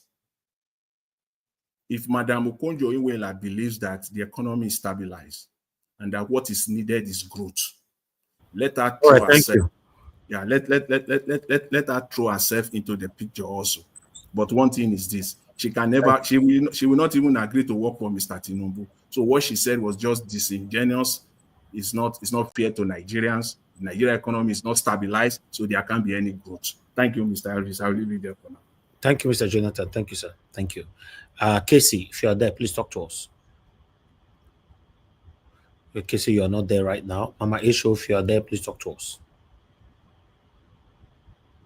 Mama Isho, you are not there. Abdul Malik, please talk to us. If they are not, yeah, good evening, Mr. Niger Watch. Mr. Elvis, if they are not there, let's take it over. Let's give us 20 minutes each. Yes. Abdul Malik, go ahead, talk to us. Good evening to you. Yeah, good evening, Mr. Niger Watch. Yes. Good evening, everybody at the panel. Good evening, Nigeria. What this woman said, it's like it's not correct, it's not right. Because when the economy is stabilized, it's unlikely to be changed, decline or fall. Look at what is happening in Nigeria. If you come to buy something, according to them, if you go to the supermarket to buy something today, go like 2-3 days coming, it will change. The price will increase again. Or go to the dollar rate. Check how much is dollar today. Tomorrow, if you check, either it will increase or it will not be stable, it will not be constant. But if it is stable, if it is stabilized, it will not change, it will be there, like for some months before it change. Those people, I don't really know the kind of, some people, I said it before, you cannot defend APC and PDP, you will not look foolish. Yeah, you can never defend those, but you will not look foolish. Because what is happening in Nigeria is like even the blind that can see. Something that is stabilized, it can never be declined. Sorry, excuse me. Unlikely to be declined. Okay, if I was in the bathroom when you called. No, that's fine, Mama Isho, that's fine. Somebody's already talking now. You don't stop who's talking. I just want to let you know. No, that's fine. You'd have waited for the person to finish. Thank you, ma. Go ahead. Okay. It's unlikely to be declined, to change, or fall, understand? I don't understand the kind of country we are living, but there is something somebody say. IMF is like, we quickly to forget. Is it not like last year ended, right? There is something they say about Nigeria economy. They say before we recover from this mess, it will take like 15 years, like 10 to 15 years, right? I don't believe it because of IMF, she made that comment. I don't believe that. It's like she made that comment on her own. Yeah, that is what I believe. Because IMF, they are the one that said Nigeria, almost 130 million Nigeria, they are dimension poverty. They give all the statistics, every country, the way it is. Even though they do something like, they don't want some country to grow, they do it diplomacy, secretly. They will not open it up. Nigeria people, they are the problem of themselves. That is the problem. That is what we are facing. IMF is not the one that tell you not to grow. No. What happened in America? Somebody call, right? Somebody make that comment in that submission. They don't like Trump because Trump is just like he say you don't agree with them. But you see what happened? Is it not the one that won the election? It's the people that determine, it's not IMF determined in a country. The people, the masses, they have the power to say whatever they want to do in the country. But just because of Nigerians, they are not united. That is the major problem we have.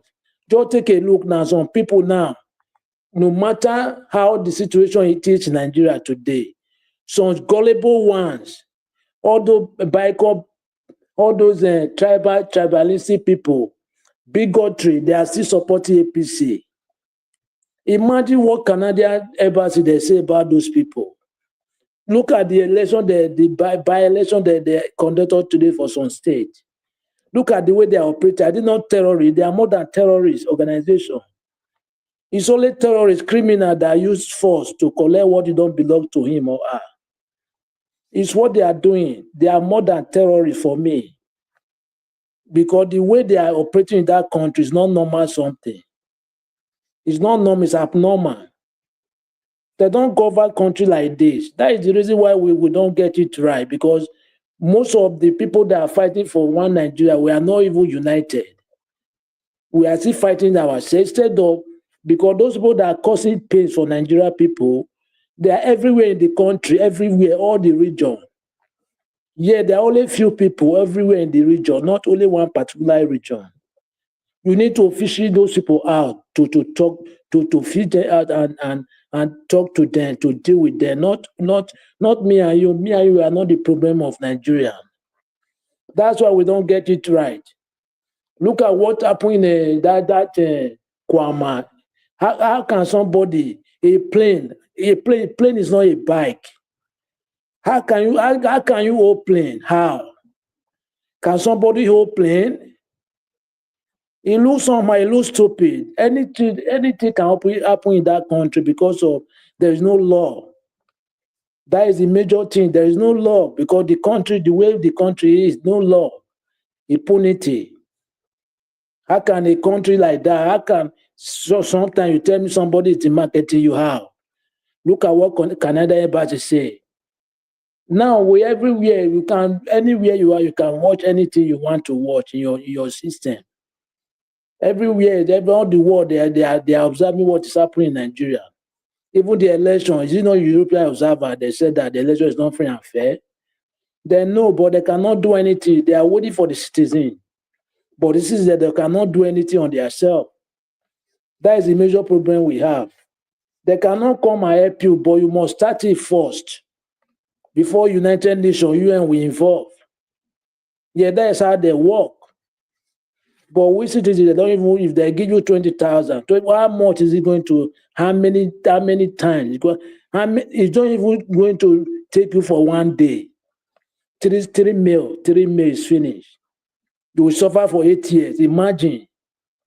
We have a very long way to go. A country that there is no law, there's nothing happening, but the citizens, they don't really understand the way they operate. Thank you very much, Mr. Nigeria Watch. All right, thank you very much, Abdul Malik. Thank you. God bless you, sir. Okay, Casey, you are back again. It's your turn. Please talk to us. Good evening, Mr. Nigeria Watch. Good Mama evening, Esho, my. to you. It's Casey's turn. Yes, I'll come back to you, Mama Esho. Yeah, thank you, Casey. Talk to us. Good evening to you.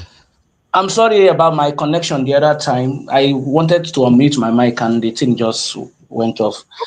Good evening, everyone on the panel. Good evening, those that are on the comment section. Mr.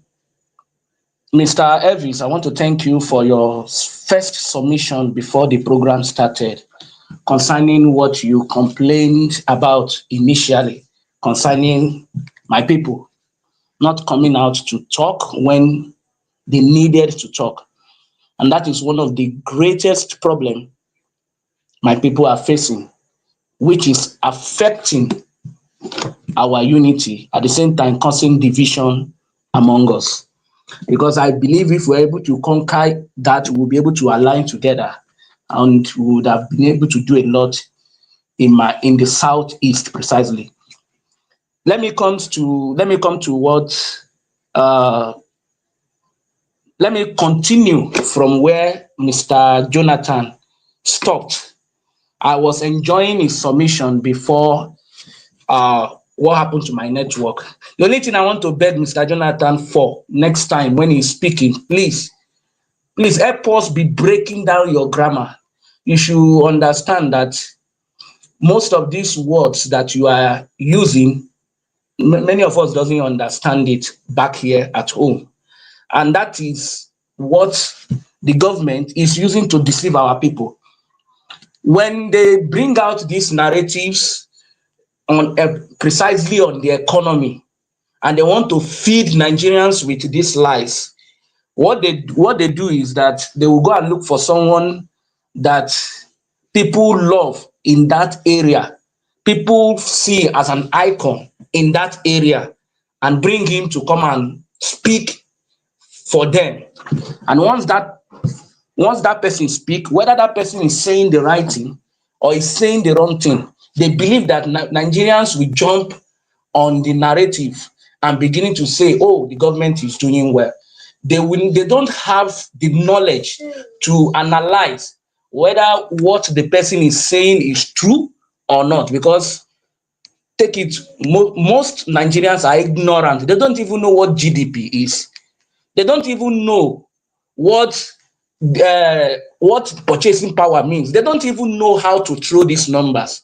All they just hear is that, oh, Okonjo Iweala has said that the economy is stable. They roll with it. If you go to Twitter, what most of them is saying is what Okonjo Iweala has said is true, and the economy is moving fine. But their purchasing power, how has it increased? Their ability to buy something in the market, how has it increased by the economy being stable? So I can see that Mr. Jonathan is also more knowledgeable in this aspect. Please, and I know a lot of people will listen more when you speak. So help us to be breaking it down so that people will learn and understand what these economic key numbers, key indicators are very, very important. You see, this not having full knowledge of these things is really affecting a lot of citizens. That's one of the reasons that the government is getting away with whatever they are doing. You spoke about the 45 naira increment on every liter of fuel. Do you know that I was telling a lot of people in my place of work that they should prepare for more taxes? They don't even know what I am saying. When I was trying to break it to them that by next year, there is going to be increase in inflation, that the government is now going to be charging extra 45 naira, because when at the rate of 900 naira, 5% of 900 naira is around that amount to every liter that you buy. So which means that if you are entering transportation from a place that you are paying 100 naira before, you will now be paying something like 150, because that will trickle down in the economy, and that cannot make the economy to grow. So they don't know most of these numbers. What they know is that, oh, a popular icon has spoken, and they will just run with that narrative without actually criticizing what the person says. So when I see people that are eloquent in this aspect of economy, throwing the numbers, I always love them to break it down more, so that as many people that come across this platform and hear what you are saying, they will be able to understand what they mean by an economy is stable or not. It's not just believing somebody who would have been persuaded to speak in their favor, so that people will believe. Tinubu is trying to get validation, and he will go to any length. If he sees that what Okonjo Iweala has said did not pacify Nigerians, he will look for another economist that is so loved by Nigerians, just to persuade him to validate his economy. That's what he is doing. He's playing politics. So that is the way I see it. She has fumbled. If she feels that the economy is stabilized, maybe she has an asset, let her invest in this economy.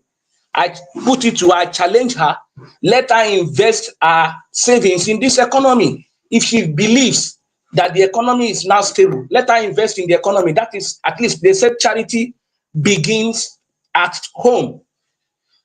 So that is what I want to say about that narrative she put out there, knowing fully well that Nigerians will not be able to digest that statement and put it in a proper analysis.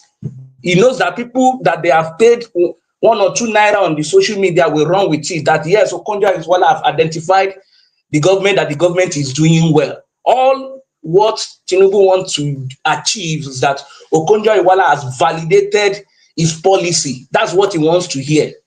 So, and he has achieved it because he knows that a lot of people are running with it. But when we have people that are an expert in this area, and when they come to speak and digest it very well, we will know that what he has not actually make any sense. Because if she is making sense, then I challenge her to invest in the economy. Then there was a woman that spoke earlier that you were asking, will Peter Obi work with the West? I want to disagree with that person. Peter Obi was unparalleled fact after the election. The first meeting he had with the obedient, I don't know whether Mr. Evis remember. He said when he went to US to campaign at the diaspora, he said the government of the United States approached him. And he said, according to his word, even though I'm not putting it verbatim right now, but what I derived from what he said was that they said that among the 3 popular candidates running for 2023 election, they saw that she was the favorite and they offered him support. But the support came with a lot of terms and conditions that he himself said, is it my own country? That was his word. He said, is it my own country that you are going to do all this? And he refused to accept the terms and conditions. Peter Obi did not only lose because the INEC was against the people, because it was not in the favor of the West for Peter Obi to be the president of Nigeria. If he has accepted that deal, the United States alone has a powerful influence.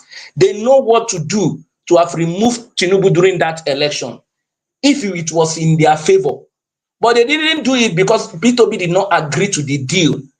And come to think of it, if Peter Obi could run Anambra State for 8 years and he could not borrow money to run the state, what do you think?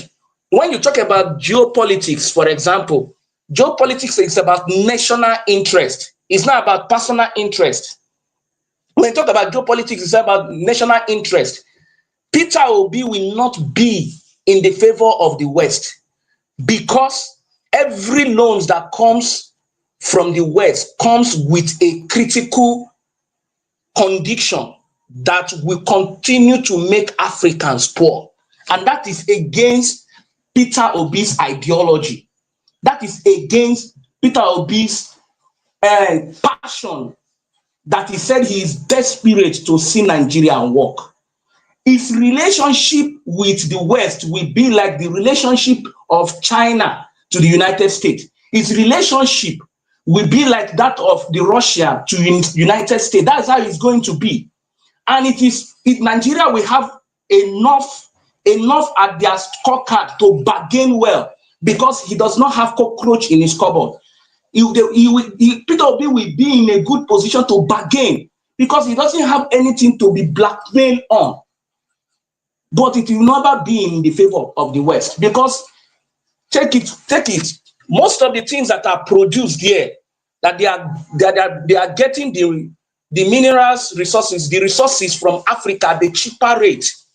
Do you think they will want a president that will now make the value of their currency to be at equivalent with their own, so that they cannot buy a kilo of lithium at times 10 of what they are buying it now?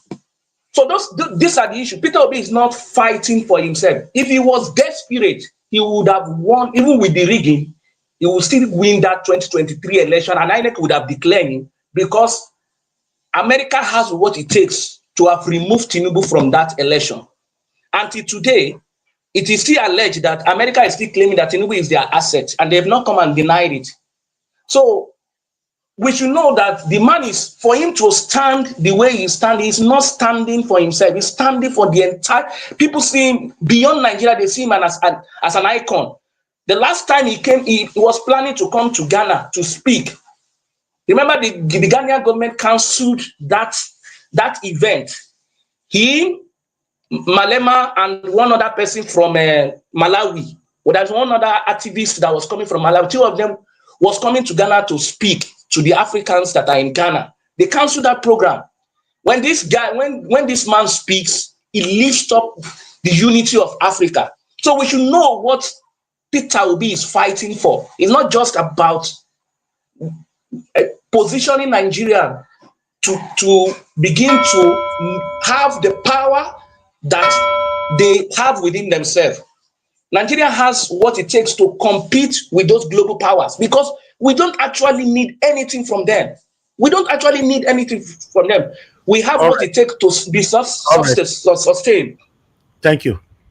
Let me just round up with this. There was something they were saying about Donald Duke.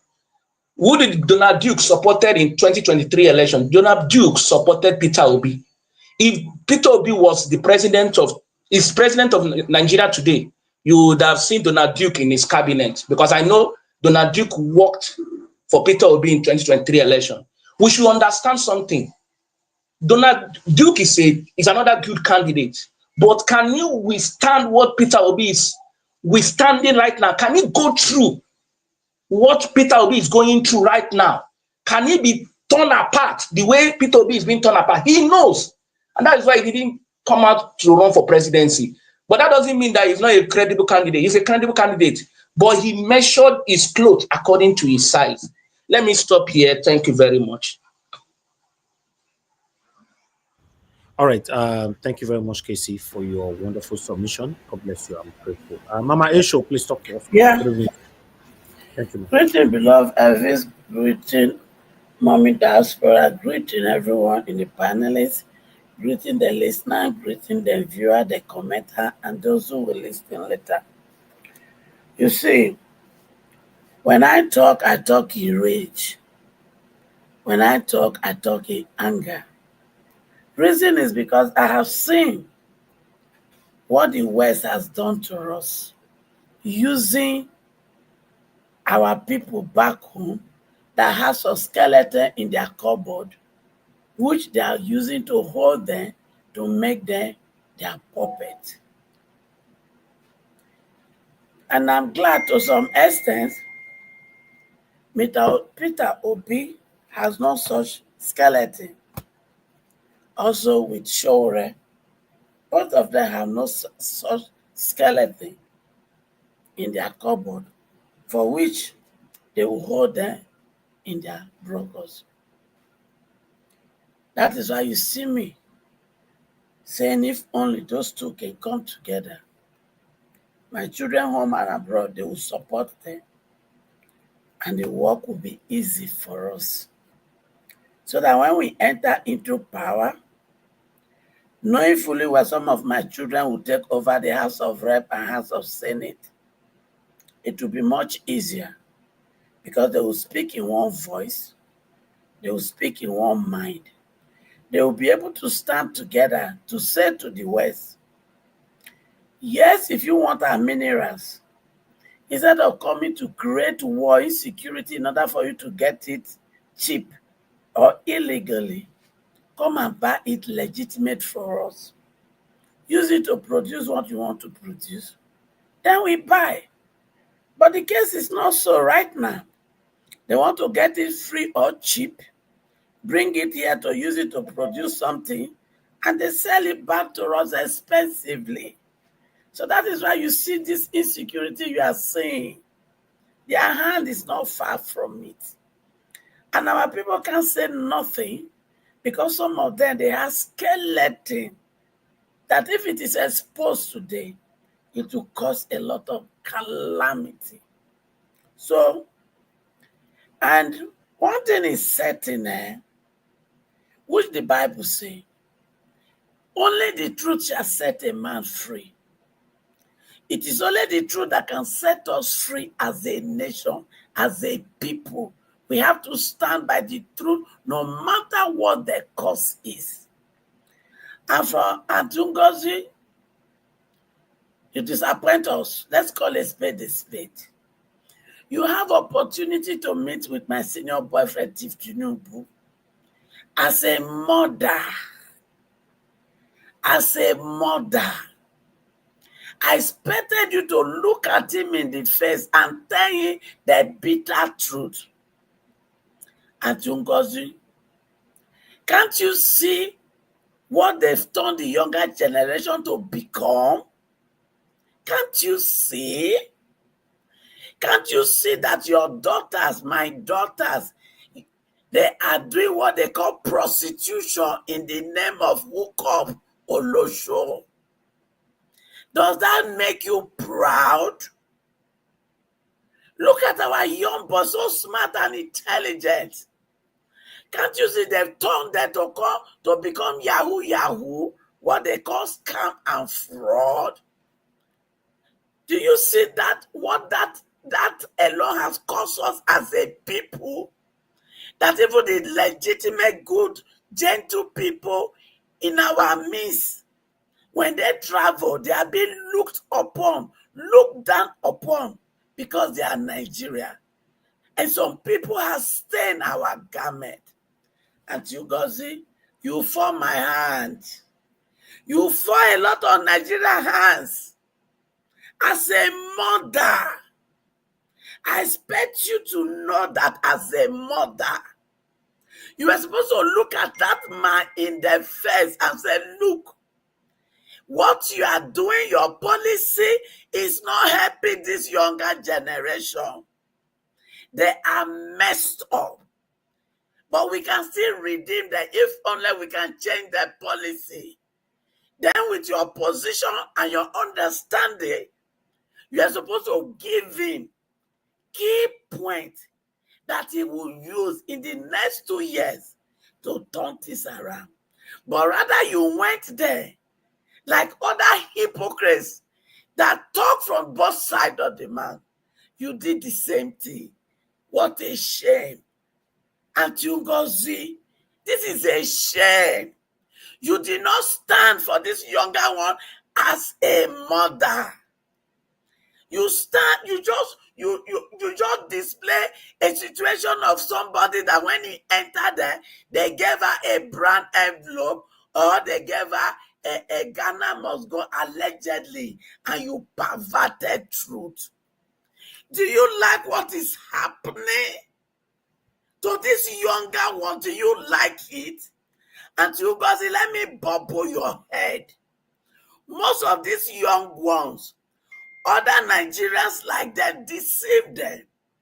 That there is job in Burkina Faso, that there is job in Mali, that there is job in Europe, that there is job in Libya, that there is job even in Cameroon. Do you know what they do to them? Especially the young girls. They take them and they take them for prostitution. In the Arab setup, even in Lagos, Nigeria, they allow dogs to sleep with them. And you guys, does this sound good in your ear? And some of them in the Arab one, do you know what they ask them to do? They give them two options. And the third one is to buy them. And what are the two options? They allow dog to sleep with them. And the person that is involved will be watching your daughter. Watching. They don't have a choice. They don't want to do it. But they are thinking, should I do this or die? That is one option. Then the second option that you go see, they will ask them to lie down. And the Arab man will sit on their face and pull in their mouth that you go see. That is what they ask my daughter, your daughters to do. Does this sound good for you? That you will go before the president and you will join these people to lie and lie. All of you that are lying, all of you that are speaking at the bottom of the mouth, all of you that doesn't care about these younger ones, you don't care about their today, you don't care about their future. Listen and listen very well. If you don't change and repent, you will die a miserable death, and you will never, never, never rest in peace. You wicked and evil people. Leave my children for me. they will be redeemed. By the time they put the right person in power, and they will fulfill the original God-given destiny. Thank you.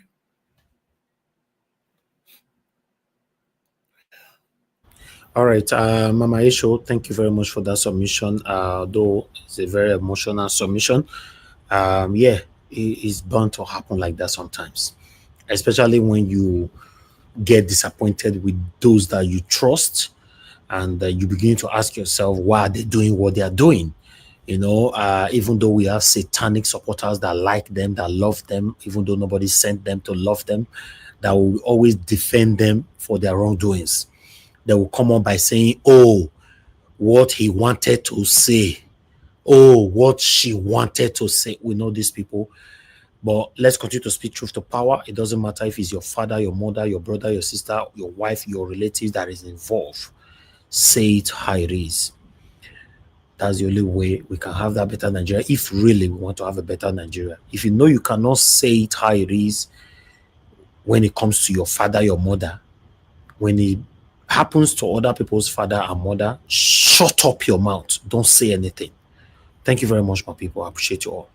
I'd like to move on to Abdul Malik. Okay, Abdul Malik, sorry. You don't talk. Abdul Malik don't talk now. I mean they talk, Abi. Yes. No, Tiobala. Before you. Tiobala, please talk to us. Good evening to you. Yeah, thank you, Mr. Ives. Can you hear me? Yes, I can hear you. Right. Yeah, thank you so much. Thank you for the good job. Everyone on the panel and those at the comment section. Thank you.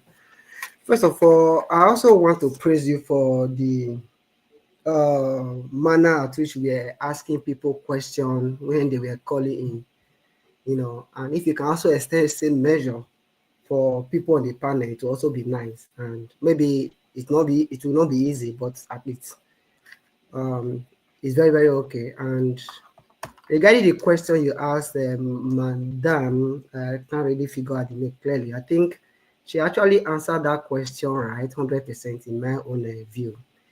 Because when the people stand, whoever they believe is their leader, no matter whether external or internal force, the leader is bound to survive, is bound to lead well, especially when he's doing everything with the interest of the people at heart. So I think she answered that question. No more comments regarding on that. What actually triggered me most is the fact that most Nigerians believe that the Western world are the reason behind failure we find ourselves today. Yes, they might be one way or the other, have one or two, but they only contribute less than, let me say, 15 or 10, 20% less than that. The majority of the problem we face in Nigeria today are domestic, are big caused by us, especially our own leaders. Why? Because there are issues with regard when Peter Obi was coming in 2023, he did mention so many things, reveal so many things to so many Nigerians. The reason why we are where we are today is because of our own purchasing power as an individual or even as a nation. And if you check our exchange, you have to offer something for other country or any other part of the country in return to also honor you. When you have nothing to exchange for foreign currency, is a big problem.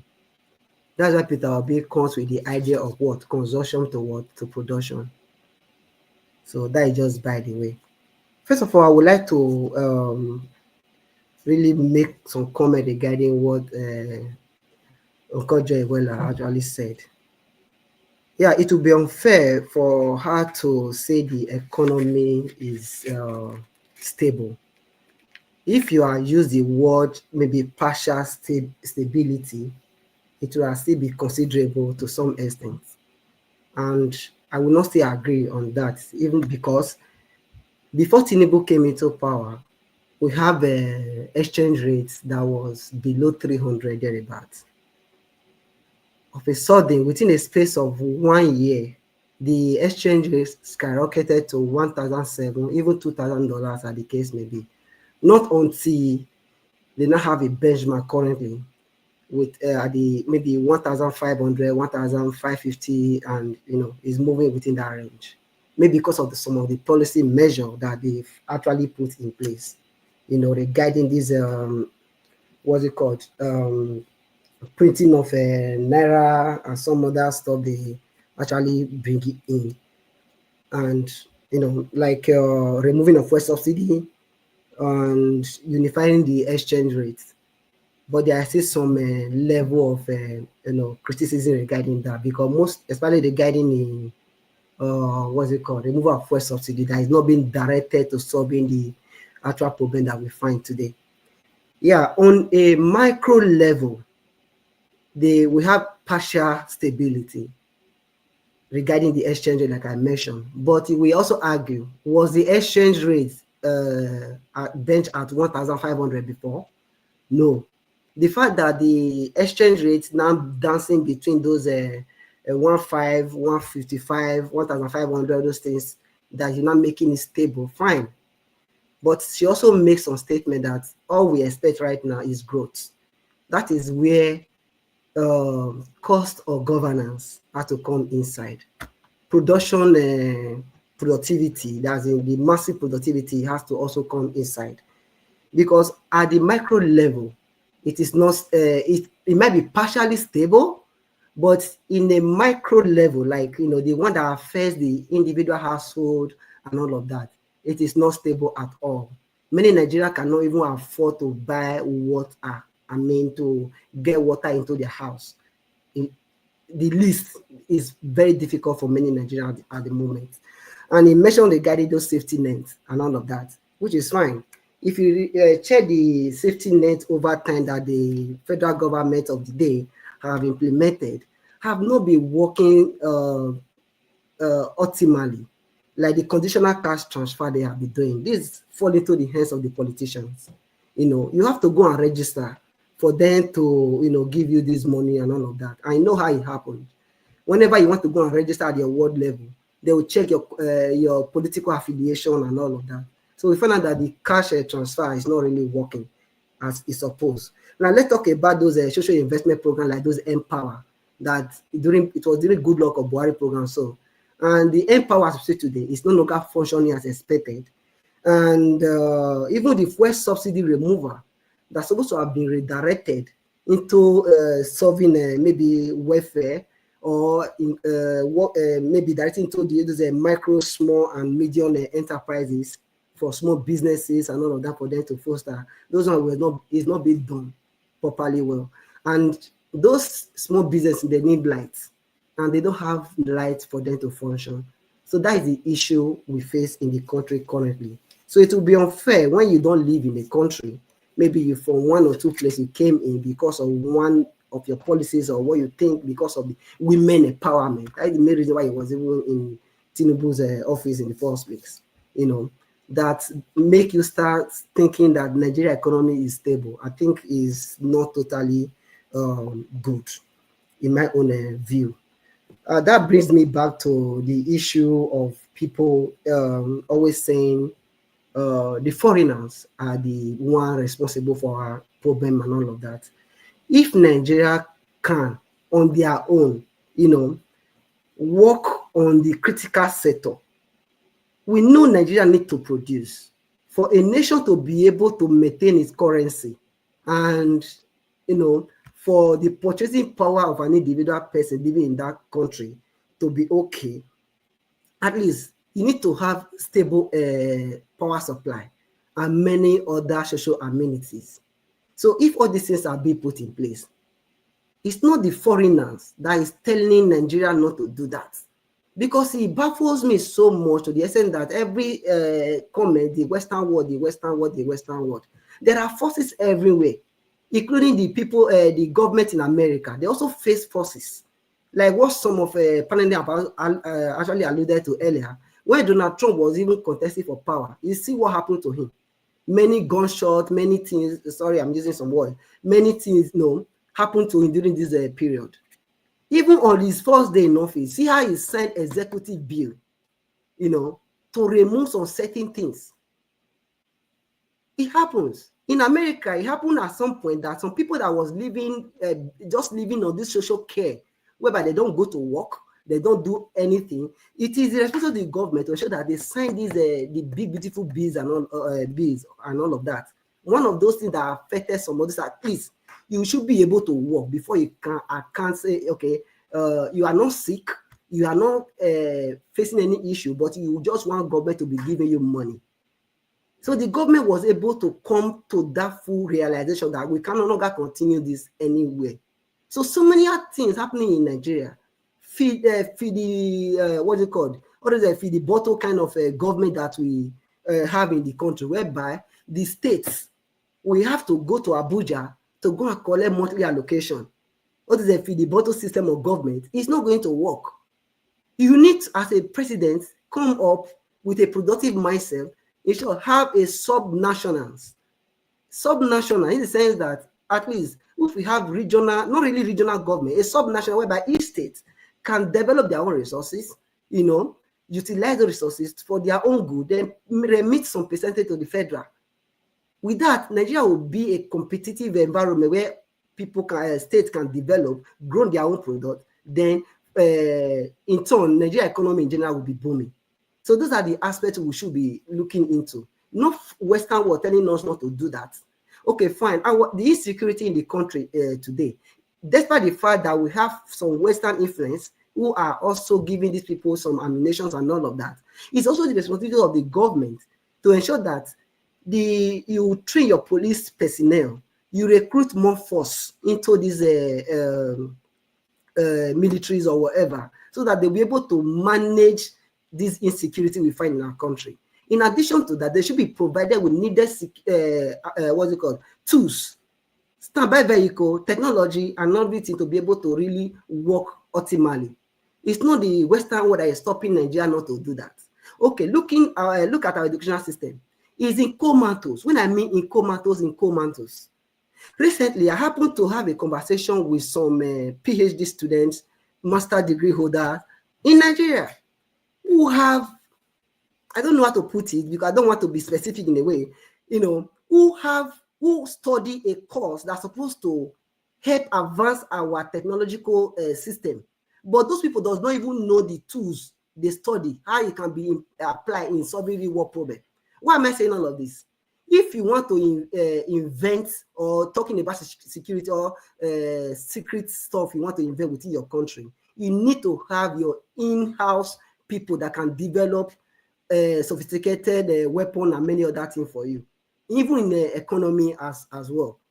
So these are the issue, because people leaving your university, whether we like it or not, they are not employable majorly, or maybe just say 80%. And they also have to go and learn some skills to be able to function well. That is why you see many Nigerians after graduating, go and check most of our girls and boys. After graduation, they'll go and learn hairdressing. And it's very unfortunate for our country, Nigeria. I think we should stop blaming the Western world. That is the sole responsibility of our problem. We should look inward. Thank you. All right, Tiobala. Thank you, sir. God bless you.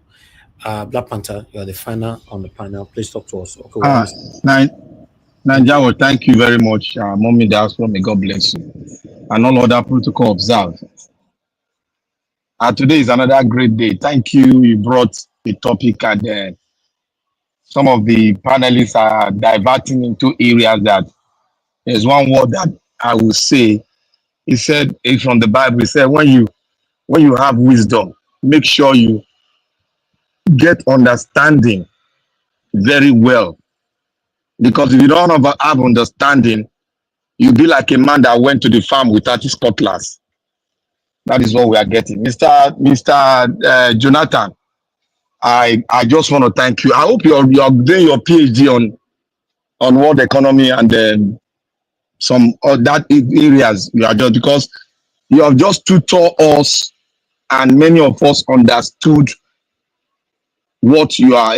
Some of us understood what you have been talking about, and one of the panelists said you should bring it down, bring everything down so that more can. That means a lot of people are willing to really hear a lot from you. That is somebody that has wisdom, and the understanding is, commensurate with the wisdom he has. May God bless you. And Mr. Casey, I'm very grateful you are here today, and I would like to work with you in so many things, because I've seen you a reservoir of understanding, and you are open. You are open, and you are bringing out. You are like in short, you are awesome. You bring out the history. You're putting it together with what we are supposed to hear today, and we are hearing it, and everything is just falling in line with everything you're saying, with what we have said. And I want to thank you very much. I would like to work with you clearly. I want to say here to every one of us, I don't know if any one of us, I know Mr. Jonathan knows, have heard about BRICS. And if you have not heard about BRICS, please, I beg every one of us to go and sit down and learn. This is the second time I'm mentioning this thing. To go and sit down and understand what is going on. BRICS is about to change the geopolitics and the economies of the world. Now, I want to start like this. When American currency was adopted as a world currency in Europe, did any of us know about it? Africa was not informed, but it was adopted. When the issue of Africa came when they wanted to divide Africa on the sharing pattern of Africa, because Africa was made as a land where they can get their resources as a farmland. I put it as a farmland because that is what Hitler said, as a farmland. Was Africa involved? No. So when we see these dynamics and we see all these factors, and we still come here to say, oh, they are not involved, they will tell you that. They will not come and tell you. What they need to do is to pick the head of administration and use it to dictate your destiny. That is all. That is all. That is the understanding is very clear. Okonjo Iweala, as I said, she came here to do the bid of who kept her, who brought her to power. Because when Okonjo Iweala was going for this elected position, Nigeria doesn't even have anything there to contribute. America refused her, but they went into closet again to say they now look at her and go by maybe I didn't know whether they didn't go deep, because she was the deputy president of the World Bank. So the president had to review, and President Trump had to accept her. And she was ready to go with every dictate that they bring forward to her. So when people come here to look at the world geopolitics as a local thing, you don't have understanding. You don't have at all. You need to go and get it. It's not a local politics whereby you are in your last time, so you can do anything you want to do. You can't do anything you want to do. If you want to make a policy formation, you can make a policy formation about the administration. But when it comes to the geopolitics of the world, where the people that gather together and choose which currency we're supposed to circulate around the world, which is the American dollar, they dictate it. And if you go contrary, they will make you just smoke up like a smoke. You just go like a smoke, and nobody will know anything about it. That is how these people operate. So when we come to say that they are not telling us what to do, when let me digress a little bit. You see, when Peter Obi said something in the past, many of us were not listening. We were just particular about, oh, let him get there. I called him. I said, Peter Obi is not in that geometric at all. That is why they didn't get close to him, because he was far from the design of the geometrics of the world concerning Africa. They want Africa to be a place where the Africa will only depends on the Western world. That is it. Nothing else. If you don't know, go and read. They want you to depend. They want to take your mineral resources. That is why when our man yes goes to any country, he has told us before. He said, "Let me have access to your solid mineral." What do you think they are doing? Does that kind of person tell you that they want to come to a round table to make a deal with you? No. There's a country in Southern Africa now that has made a deal with Russia. in their mineral resources, solid mineral resources, and they're having 63% of it. Go and research on it. I want people to go and research it. They have 63% of it. Apart from 60%, they are going to do what is called transfer of technology in that area of mining. But the other people do not want that. That is the BRICS talking. That is what the BRICS want to do. The BRICS want to come to a round table and we dialogue and talk about business. The currency is not going to be unilateral, unitary currency. It's going to be a sort of a model that's going to form that you are going to use your currency, exchange of currency. But we refuse to go in. We refuse to even teach ourselves. We are banking of the acquired knowledge, past knowledge, but the dynamics of this world has gone beyond the knowledge you have acquired. That is why you need to do what is called update your knowledge every day as you update your computer. That is what we as humans should be doing because we are the supercomputer. We need to be doing it. The bill that even, I'd like to say one thing here, correct the last speaker before me. The bill, the super bill that they brought, that the president brought in, that bill has been analyzed by the economics in America here, and that bill is dumb bill. It does not, it's a dumb bill. The dumbest bill ever in the history of America. How can you give a tax free to the 2% that are controlling the economy? You give them tax free. And you said the people that are down there should pay the tax of those people up there. I wonder how we understand bills. We don't even go through bill. All we use is the rhetoric they are playing on the atmosphere of the news rhetoric they are playing. That is what we're listening to. Go and take this bill, sit down with it, study it, then come out with your own, do compare and comparison. You will know that this bill is a flaw. And any government that comes in to sign executive order is not a law. Executive order is not a law. You need, if you want to do democracy, you have to go through the apparatus of democracy and make a law through the house. That is what we call democracy. And that's a law that stands the test of time. That is why you see when the former president came in, he threw away all the executive order that this man did. And that's the same thing, the next president will come, you throw all the executive order out. Because that is not the program of the American state. That is not what America is built upon.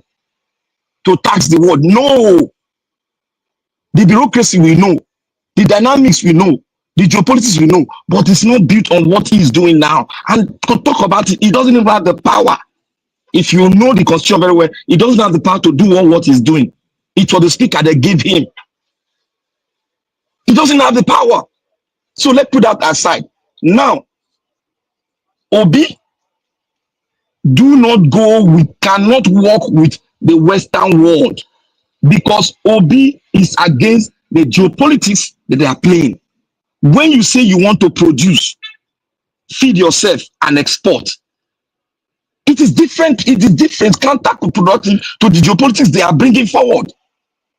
Because no Western world want us to produce, but they want us to export our mineral resources. Have they told you one day that, oh, you can come and take something from you, a finished product from you? Did they ever come here? What they will say, they'll say, bring your local currency down or remove the oil subsidy. Have you ever thought of one thing one day for this World Bank to tell Europe to remove oil subsidy? Have they said it before? Why are we not understanding the geopolitics? That is why we need to upgrade ourselves. We don't need to depend on our past experience. No, we need to upgrade ourselves. When I hear something here, I just get tired. When we say, oh, the Western world, they will never tell you, but the politics they are playing, they just need to take one of the president, install a president, and your future is gone. They'll dictate to the president what it is. Even everything about you will change. You might be shouting here, they don't give a damn about you, but the people that will be playing the game will be people that is subjected to them. That is how this is being played. No Nigerian that's in power can refuse that. It is only a man that have come with a new proposal of looking inward, producing that they can't make deal with. Somebody said here that they called Peter Obi, but he refused. Yes. Because he knows, he asked them, is this what you want to do for my own country? All this that you say? So so that we rely on you, so that you control us. And we are Africa have 75% of what the solid mineral resources the world need to move into the next century. And you say we should not till our soil, we should give Uganda. Go and look at it. Uganda stopped the solid mineral resources they are taking out. Uganda president have put embargo on it. Why? Because this solid mineral is what is going to pave the next world to be, for the next world to be what it is. And we should please let us go and learn geopolitics very well. I think it should go into the academic, that they should have a topic called geopolitics, so that most of us will not come here to just say one organization is the one dictating. When anybody go there, thereby you are subject to them. Those are just mere fallacy, and it's politics. Thank you, Niger Watch. Thank you, Black Panther. Thank you, my brother. I appreciate you. Okay, Mr. Oduwa, you're the last on the panel. Please talk to us. Good evening to you. Mr. Niger Watch, good evening. But let me speak at random. The voice is low, because I know there will be noise now. Oduwa, can you hear me? Your network is bad because your voice is low. So it shows that if you are not hearing me, that means everything is wrong with your network. So Oduwa, let us come back to you. Let me go back to Mr. Olumide. If you are still there, 2 minutes, sir. Final submission. Mr. Olumide, you are not there. Madam Patricia, you are still there. 2 minutes. Madam Patricia is not there. Mr. Jonathan, you there? 2 minutes. 2 minutes. I will. Okay, that's fine. Thank you. Thank you, Mr. Jonathan. Thanks, sir. I agree with everyone once again. I just want to, I listened to Mr. Abdul Malik, and he was talking about the by-election in Nigeria today. Very, very important. And when you look at what has been happening since the beginning of the day, you will see that Nigerians, as my brother will always say here, Mr. Black Panther will say, Nigerian politicians can never change. It seems that Nigerians too can never change for whatever reason. No time to talk about that now. They just refuse to change. Because my expectation as a Nigerian is that today will be an opportunity to send a clear-cut message to the party, to Mr. Tinubu and his cohorts today, a clear-cut message. But still, it seems Nigerians are just who they are. As I said yesterday, the irresponsible majority. And it's as an abnormal country, the irony of this abnormality is the fact that those crooked politicians, those ones that are the minority, they continue to pretend as if they are doing the right thing, as if they want to make Nigerians responsible. But the irresponsible lot are not taking advantage of it. Because in any normal climate, in any normal country, this by-election always provides the opportunity to send a clear message to the ruling party. That trajectory has never changed. It has always been like that, from country to country, from election to election. In a normal setting, you will send a message to them, but not in Nigeria. So it is not normal. It is not normal. If they want to rig it, let them rig it. But Nigerians must, this is the time. So it means that everything to the political class, the ruiners of Nigeria, is that everything is okay. Just as what my brother, Mr. Casey alluded to. In Nigeria, they believe what Madam Okonjo Iweala said, that everything is normal, that the economy is now stable. Whereas the opposite is the case. It is not. As it is right now, economics across the board can close their eyes now and tell you that 2026 will be terrible for Nigerians economically. That is as in just close your eyes and just analyze it. It's not a rocket science. Just look at it and say, yes, this is what is 2026 is going to be starting from. This is not like we are going to start from from the second quarter of 2026 or no, from January 2026. You're going to see it. As one of my favorite musicians, late Bob Marley, would say, there is no hiding place. Nigeria has no place economically. This All right, thank you. No hiding place. Thank you, sir. And yes, Mr. Evans, let me just round up here. 10 seconds. Please, 10 seconds here. Yeah, because the opportunity for us Nigerians to speak loudly by using this by-election, to speak loudly and directly to these crooked politicians. I don't see it happening so far today. Maybe tomorrow we will see the numbers. Thank you, Mr. Elvis. Thank you, Mr. Jonathan. God bless you, sir. Mama Esho, are you there with us? Tiobala, please, your 2 minutes. Yeah, okay, I'm here. Thank you. 2 minutes. All right. I'm still going to appeal to meaningful and wicked Nigerians. My daughters and my son, they are involved in terrible things that does not give God glory, that does not make Nigeria to be proud, that is bringing shame and disgrace to us. Reason they are involved in this is because you people that are wicked, that are looting and looting and looting, have refused to give the enabling environment for them to use their God-given talent and smartness to earn a legitimate living. And me, their mother, is very angry with all of you.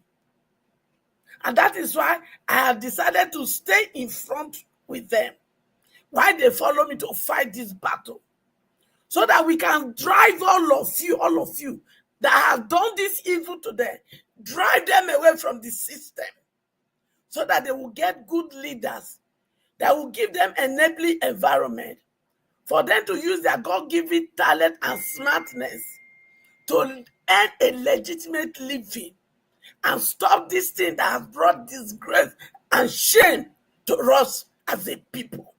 So therefore, I am speaking to you people that are talking from this both of your mouth. Go into the street. Don't carry bodyguard. Go and see the suffering of my children.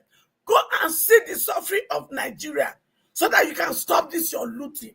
But nevertheless, continue to loot in these remaining 2 years that Tinubu, my senior boyfriend, has given to you people to loot and loot and loot. But everything you people are looting, we will collect it from you people. And majority of you will end up like buying you. Then some of you will end up in those prisons you put. All right, thank you, man.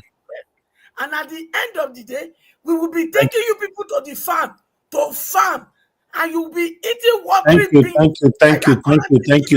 Thank you. When I say thank you, please make una the respect and thank you, man. Thank you. Tiobala, your 2 minutes. Thank you. Yeah, thank you, Niger Watch.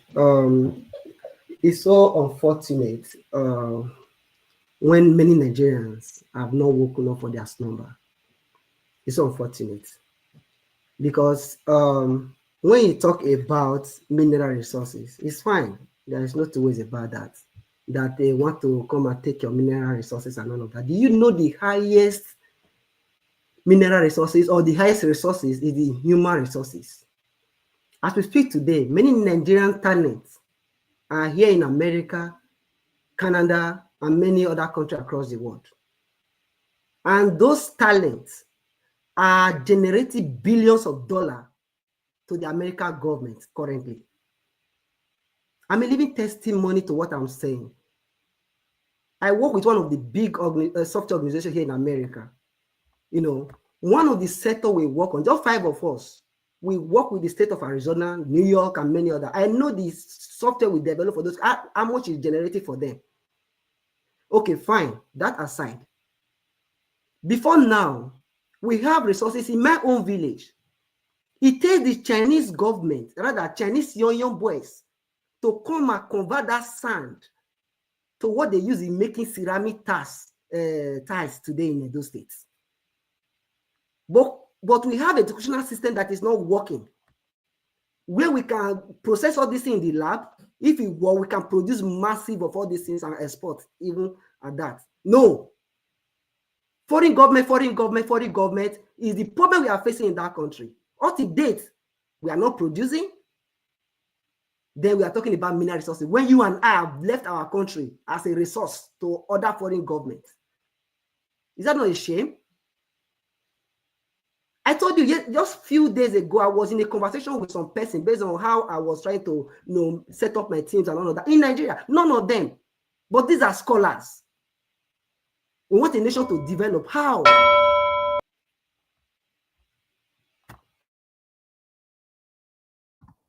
All right, Tiobala, thank you, sir. Black Panther, please, your 2 minutes. Thank you. Okay, you are not there. Casey, your 2 minutes, sir. Ninja Watch, sorry. Okay, go ahead. I just wanted to make a plea. My colleague said I should give Mr. Jonathan the 2 minutes so that I can explain more on the economic and focused on the economy in 4 months' time what we're expecting in Nigeria. All right, that's fine. Now you already used the 2 minutes. It's okay. Thank you. Mr. Casey, go ahead. Talk to 2 minutes. Okay. Thank you. Okay, Mr. Casey, you are not talking. We can't hear you. Mr. Odowa, you can't come in because the panel is full. Just be on the backstage. Casey, you are not talking. I'm moving on. Abdul Malik, please talk to us. 2 minutes. Yeah, good evening once again, Mr. Evans. Thank you. Sorry. Nigeria has become laughing stock. Go ahead, Abdul Malik. I'll come back to you, Casey. Nigeria has become laughing stock because a major country, most of the black nation in the whole world, common toothpick that we have many stake in the bush can produce, but we cannot produce toothpick. We depend on foreign. How can we import toothpick? Because fake government. We don't have government. That is the reason why we have many things that can produce many things in the country, right? Just because of our government, they are not organized. That is the problem we are facing today. So it's not that we don't have everything. Sorry. We have everything in the country. But because of our fake government, we cannot make use of it. Look at the fuel we have. Our fuel, with the fuel we have, we cost. And which is what you have, you don't supposed to cost. Because of our fake government, we don't nothing we can even say, we can even boast of. We need somebody that can put everything through. That is what we need. And the citizens that will decide that.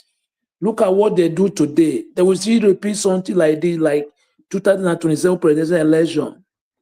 They will do the same thing, 90% of it, they will ring the election. It's only the citizens that will decide that, no, we will not allow this to happen. Because we cannot continue this way if we really want to be together as a country. Because it's not normal. How can other country, nearby country, Ghana, Cameroon, they are better than Nigeria currently? As far 10 years back, Nigeria is better than those countries. But today they are better than Nigeria. We are looking every day, they are stealing our. Thank you very much, Mr. Nigeria. All right, Abdul Malik. Thank you, sir. I appreciate you. Okay, Casey, are you available now? Yes, I don't know if you can hear me. I can hear you. Just go ahead. 2 minutes. Okay. I won't spend up to 2 minutes because I still want to give one of my minutes to Mr. Jonathan. I have already told my people at the place of work they should prepare for storm by January 1st because heavy inflation is going to hit Nigeria and it's going to hit Nigeria very hard. Nigeria is going to experience multiple taxation. I was sitting down home here yesterday calculating the kind of tax that is coming my way.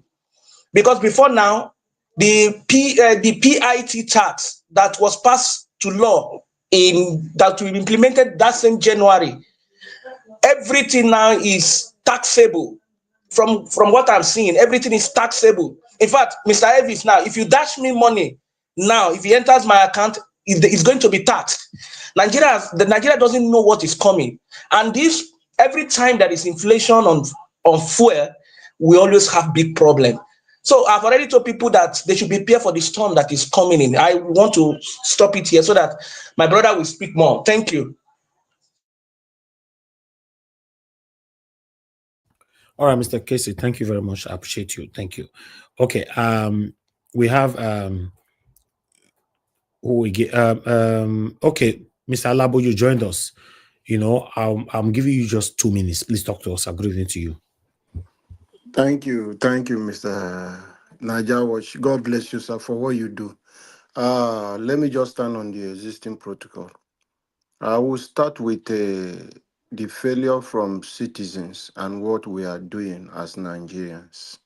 It is really sad. I want them to understand that it's Nigeria where you put money in your bank and the government are sharing your money. You are contributing money to politicians and you are contributing money to those big banks as just to enrich them. They say it's electronic transfer. They say it's this. In abroad, we have you use money and withdraw money the way you like and do some of those things, make transfer. You don't see all these things happening.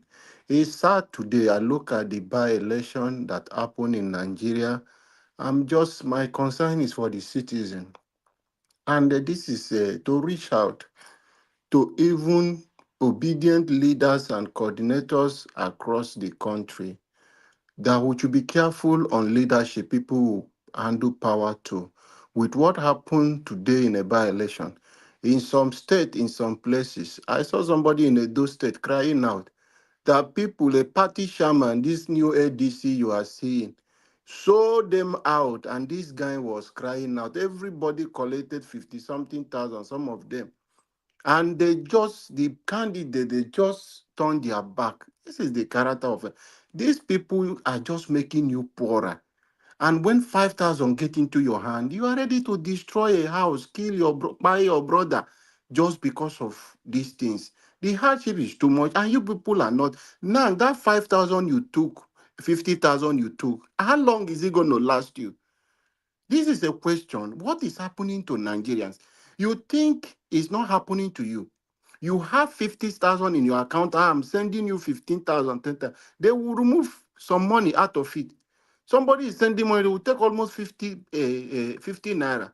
This is a huge amount of money they are taking. Calculate that times 100 people in Nigeria. Let me not use millions. It's too much. You might not understand the tax you are paying in everything, the VAT they are taking. From the food, the biscuit you buy, from everything you are doing. This tax is too much, and you are there struggling. You people do not understand when Tinubu said he's going to reduce the purchasing power of the people. And Nigerians are just, let me not say everyone, most are just, some of them are just gullible. They don't even understand what is happening to them. Our mother, he went there, and he does not know that it's a trap from Tinubu. He's somebody who is very smart, because I won't call that smart in a crooked way. That is what he's doing. When you say somebody is smart, it's people who are brilliant, they know doing good things in a good way. But Tinubu is known for crooked things in doing. That word alone that our mama dropped there, it's a political campaign for them entirely. People that use Super Falcon for campaign for politics, till today they have not paid them their money. Everything is politics for Tinubu, and she fell for it. I know wherever she is now, she will regret for that statement All she right, thank you. made. Nigerians, I want us to wake up, Thank please. you, Mr. Thank you, Alabo. Nigeria Watch, for the opportunity. Mr. Alabo, thank you, sir. Thank you. Please come on time next time so that you have enough time to speak to us. Mr. Odowa, please talk to us, sir. You only have 2 minutes now because you'll be off. Thank you, Mr. Nigeria Watch. Thank you very much. Thank everybody who has spoken. Good evening. I stand in the existing protocol. Well, people must see this woman talk and say, I say rubbish because the country is not working, this, that. For me, a policy is not really the problem. According to when we talk, they will say Nigeria has the law, but the implementation is what matters. Now, I could remember when Tinubu came to power, just like Peter Obi was saying, some state in the north can feed the entire country. Then he give out money for people to, he give out the instruction for people to invest in agriculture. Now, our state governor went and invest in the dollar, and nobody feed from a dollar, nobody eat food because a dollar is not a farm, it's not a soil that produce food. Now, some senators, we can use this lady as example of Kogi State. Then there is one in the Yoruba side now, the senator who share caterpillar, that is tractor, who share farm things, market things for the people that can produce food. But with the other states, what are we doing? What are the governments doing? What are the state senators? What are they doing? Automatically, it is no longer the policy. It is not the implementation. So this is where we're supposed to go right head to the people that are supposed to implement the policy in our state. Because I want to give example. Before, we used to tap rubber in Edo State. We have palm trees. We have cocoyam. Is it the Tinubu government that said our people should sold those their farm property and not become useless of themselves? If those things are producing food, let me give example of, we are all crying Fulani herdsmen, Fulani herdsmen. If really we all are farming, you did think that Fulani herdsmen will have be able to come and drive all of us away from our farm? It will have not be possible because everybody will want to defend their land, defend their farm. Okay, thank you, because the time is no longer there. Thank you very much. Thank you, Mr. Doa. Tomorrow is another day. Okay, Mr. Jonathan, some minutes were donated for you. Please, I want you to use that if you're available. Okay, Mr. Jonathan is not available. We'll take it tomorrow, my people. Now, God bless everybody. We've come to the end of this broadcast. I appreciate every one of you that came in today. Now, God will bless you now. Thank you very much, Mother Patricia, Mr. Jonathan, Mama H.O., Tiobala, Black Panther, Abdul Malik, Mr. Alabo, Mr. Odua. Thank you. And I'm here now. Appreciate you all, my people. And Akiwumi, my brother. Hello, Mr. Ivis. I'm here now. Okay, Mr. Jonathan. Okay, quickly. You have 3 minutes. Thank you, sir. Yeah, thank you. Thank you, Mr. Ivis. I appreciate it. You see, yeah, just as I was saying earlier, that it's unfortunate that we have an economy or a country that is built on lies, and Nigerians don't always know until it actually eats them individually. Now, then people will start talking, but they are forgetting that collectively we can achieve so much. There is no way, as it stands in Nigeria today, that the Nigerian economy is growing. It cannot grow. It's not possible. It's as simple as ABC. It's not possible. The current rate of inflation in Nigeria, the real one, the real current rate of inflation is over 40%. But the government has made us to believe that, in fact, they are so blunt now, blatantly. They are telling Nigerians now that inflation is around 22%. That's what they are preaching now today. Whereas the real inflation rate is, let's even leave all that alone. Let's focus on 2026. What will make it even worse is the fact that 2026 is the political season. That is when the real politics will get started. 2026. In the mix of it will be the serious economic downturn that Nigerians will be facing. So you can imagine the propaganda that they are going to use. To put it bluntly, it's going to be a do or die 2026. It's going to be a matter of do or die because it will be so clear to Nigerians. Because how you are going to tell Nigerians, you see, this thing trickle down. If you put 5% on petrol, so just expect that from next year, cost of transportation is going to go higher. Forget about those people that are using only 10,000 naira to put petrol to fill their tank. Forget about those people that are using 500 naira, or 50,000 naira, 40. Forget about all those ones. We're talking about people that are spending average of starting from 1 million, 2 million, 5 million, 20. These are the people that will come back to bite Nigerians. And they're going to come back hard. Because if I'm spending 10 million naira on petrol or on diesel, and government is taking 5% from my, say, 20 million, that means I'm spending additional 1 million naira. I'm not Father Christmas. That 1 million times 12, that is 12 million naira. I'm not fucking Father Christmas. I'm going to shoot that 12 million. I'm going to shoot it back on Nigerians. All the telecom, all these telecom companies in Nigeria, these are the companies that are spending average of 1 billion on diesel on a monthly basis. That is the minimum of them. And you think the cost of buying data in 2026 is going to be cheaper? They are throwing it back on Nigerians. That's a massive one. I don't even know if not that they have a government that is so insensitive that you will now throw 5% on Nigerians again. Come January 2026. And the unfortunate thing is that Nigerians are not talking about it. That is what makes me sick. They are not talking about it because we need to start talking about it now before it starts eating them. The transport work, all these transporters that are using their truck to transport produce from the rural areas to the city, they are now going to pay more because it is until the time you will go to the petrol station and then you say they should fill your tank. You are expecting them to tell you that it's 200,000 naira. Thank you.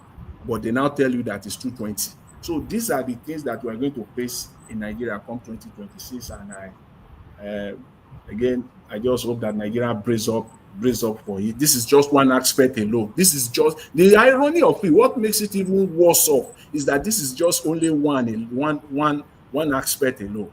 What Nigerians will not run away from come 2026 is the fact that, see, every naira that enters into your bank account come 2023 and 2026, Tinubu is coming after it. No, it's not of it. It has started. Any money you put now, they always take from inside. Yep. No, it has started already. It's coming after that money.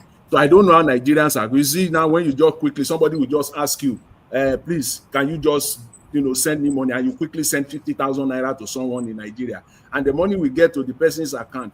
They will just see that, oh my God, at the end of it, it's not 50,000 naira. They have the bankers, All right, thank you. Thank you, sir. Anyways, thank you, Mr. Jonathan. Thank you very much. Yes, sir.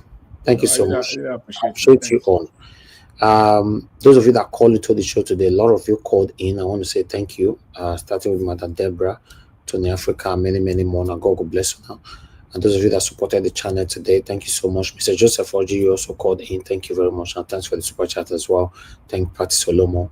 Thank you very much. Girl Mede, thank you very much. I appreciate you. I appreciate you all, my people. And God bless you now. Then my people on the comment section, Mother of all Mommy Diaspora, thank you very much, Mommy. I appreciate you. Thanks for all that you do. Thank you, Abu Azi. Thank you, my brother, for all that you do. I appreciate you always. And thank you, everyone right there. Tony Africa, Ajio Deborah, I love Maduka, Madam Peggy Modi. Thank you, Madam Stella Masewedo, Bex Max. Thank you, my people. Toke, thank you very much. Shooks Okodisho, thank you very much. I don't know if I pronounce that well. Thank you very much. Ikeshuku, my brother, thank you very much. I appreciate you all. Thank you. Everyone right there. We've come to the end of this broadcast. Help us to press on the like before you go. Michael, I can see you. Thank you. Help us to press on the like before you go. Copy the link if you can. Help us to share. Take our voices far. My people, we've come to the end of this broadcast. I'll see you guys again. Fingers crossed. Tomorrow, 7 p.m. Nigerian time. Okay, tomorrow is Sunday. Yeah, I'm not coming out tomorrow. I'm not coming out tomorrow. Don't not too fast to see. you need to bring this. You know, I know there's a lot of breaking news in Edo State regarding that Edo Central senatorial district election. You see, you can't run away from that. You see, tomorrow. So many things don't happen for that place today. If you want us to come, somebody have to volunteer. If I run the broadcast, I go take over. I want to have tomorrow off for myself. I beg. I'm gonna understand. Mr. Elvis, I know say they try. If you try, just come. Because of that election, where happen, which one be try? You want moderate time? Jonathan Day. If I come early, I go do them. You see, you are not see what he talk. Mr. Elvis, I know if they try. Mr. Elvis, I know if they try. Just try. Mr. Jonathan, you don't hear that one. Mr. Elvis, I know say they try, but your strike up. This man, you wicked, sir.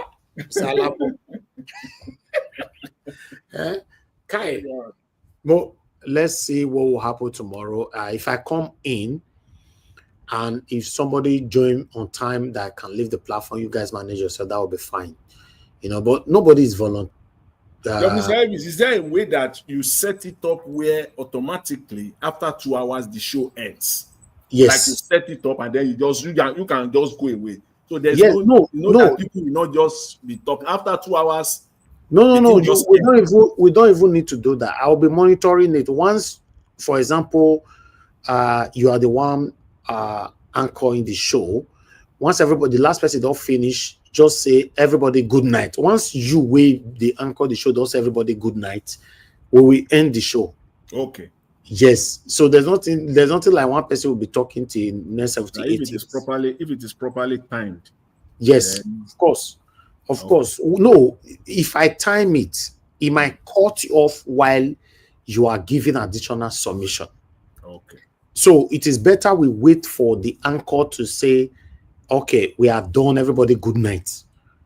Yes, that one is far better. It's just like you came to give 3 minutes submission just now. Let's assume we timed it on the last submission from Mr. Alabo. That 3 minutes, maybe on the while you are giving it, and the broadcast might just end. Okay. And you never finish. So it's better we hear that last, say everybody good night, we are done. You know, so then the broadcast automatically off. We have more than 5 people that have a key to the broadcast that can turn it off. Okay. Then. Yes. Okay. So tomorrow 7 p.m. then we'll be coming. Wait till we'll talk about by the way, Mr. Jonathan. Thank you for accepting. Tomorrow that election, the by-election Nigeria today. You know, say that thing they're very important too. We know they take things that are important seriously. We go after those ones that are not important. This election is very important. Okay, this by-election. Okay. All the shout where Labour Party shout, Abure shout, like all hell will break loose. Today they're no day for ballot. How Labour Party no day for ballot? That party is dead. All right, tomorrow we'll talk about it. And any of you that have more information on those ones, send it to me on WhatsApp so that we can pile everything together. I will send you some. They arrest a lot of people. Some with 25 million for Ogun State and the Kaduna. Yes, now. Moku put their picture, them Moku see them live. Some of them did where they arrest with their faces. So that for tomorrow, if we see them for street again. No wala. Thank you very much, everyone. Once again, I appreciate every one of you. I've been on the come out tomorrow, but they say we must come out. So now, same is tomorrow 7 p.m. Good night, my people, and bye for now.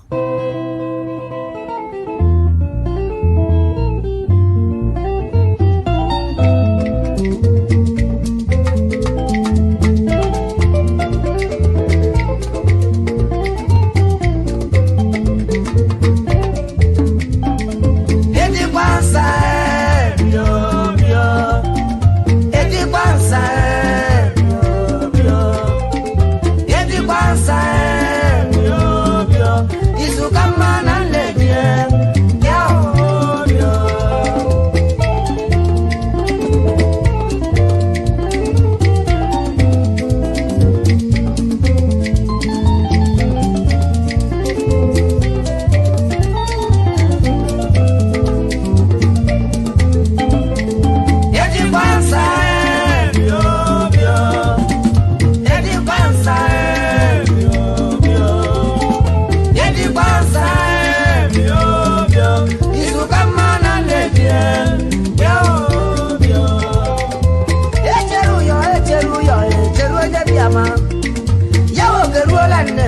ye rula meba atuma e bijo cycle ndabanyo wote monem abama ndaba basolo e bob dapa ndabanyo baba tijo blow Kiribia, Mama said, what you be bros? No. I was a tell a banya. That yet the bros were Machan Daba. Check out bros of West Africa, Daba. General important. No. Chuso class dealer, Daba. Mike merchandise, electronics dealer.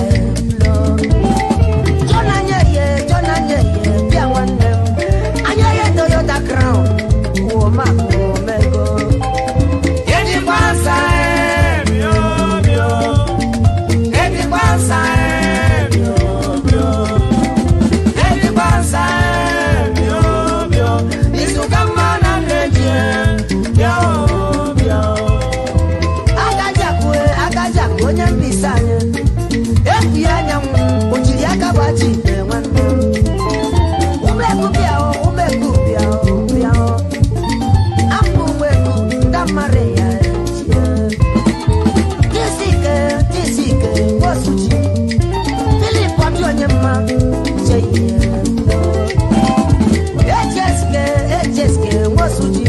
traditional prime minister.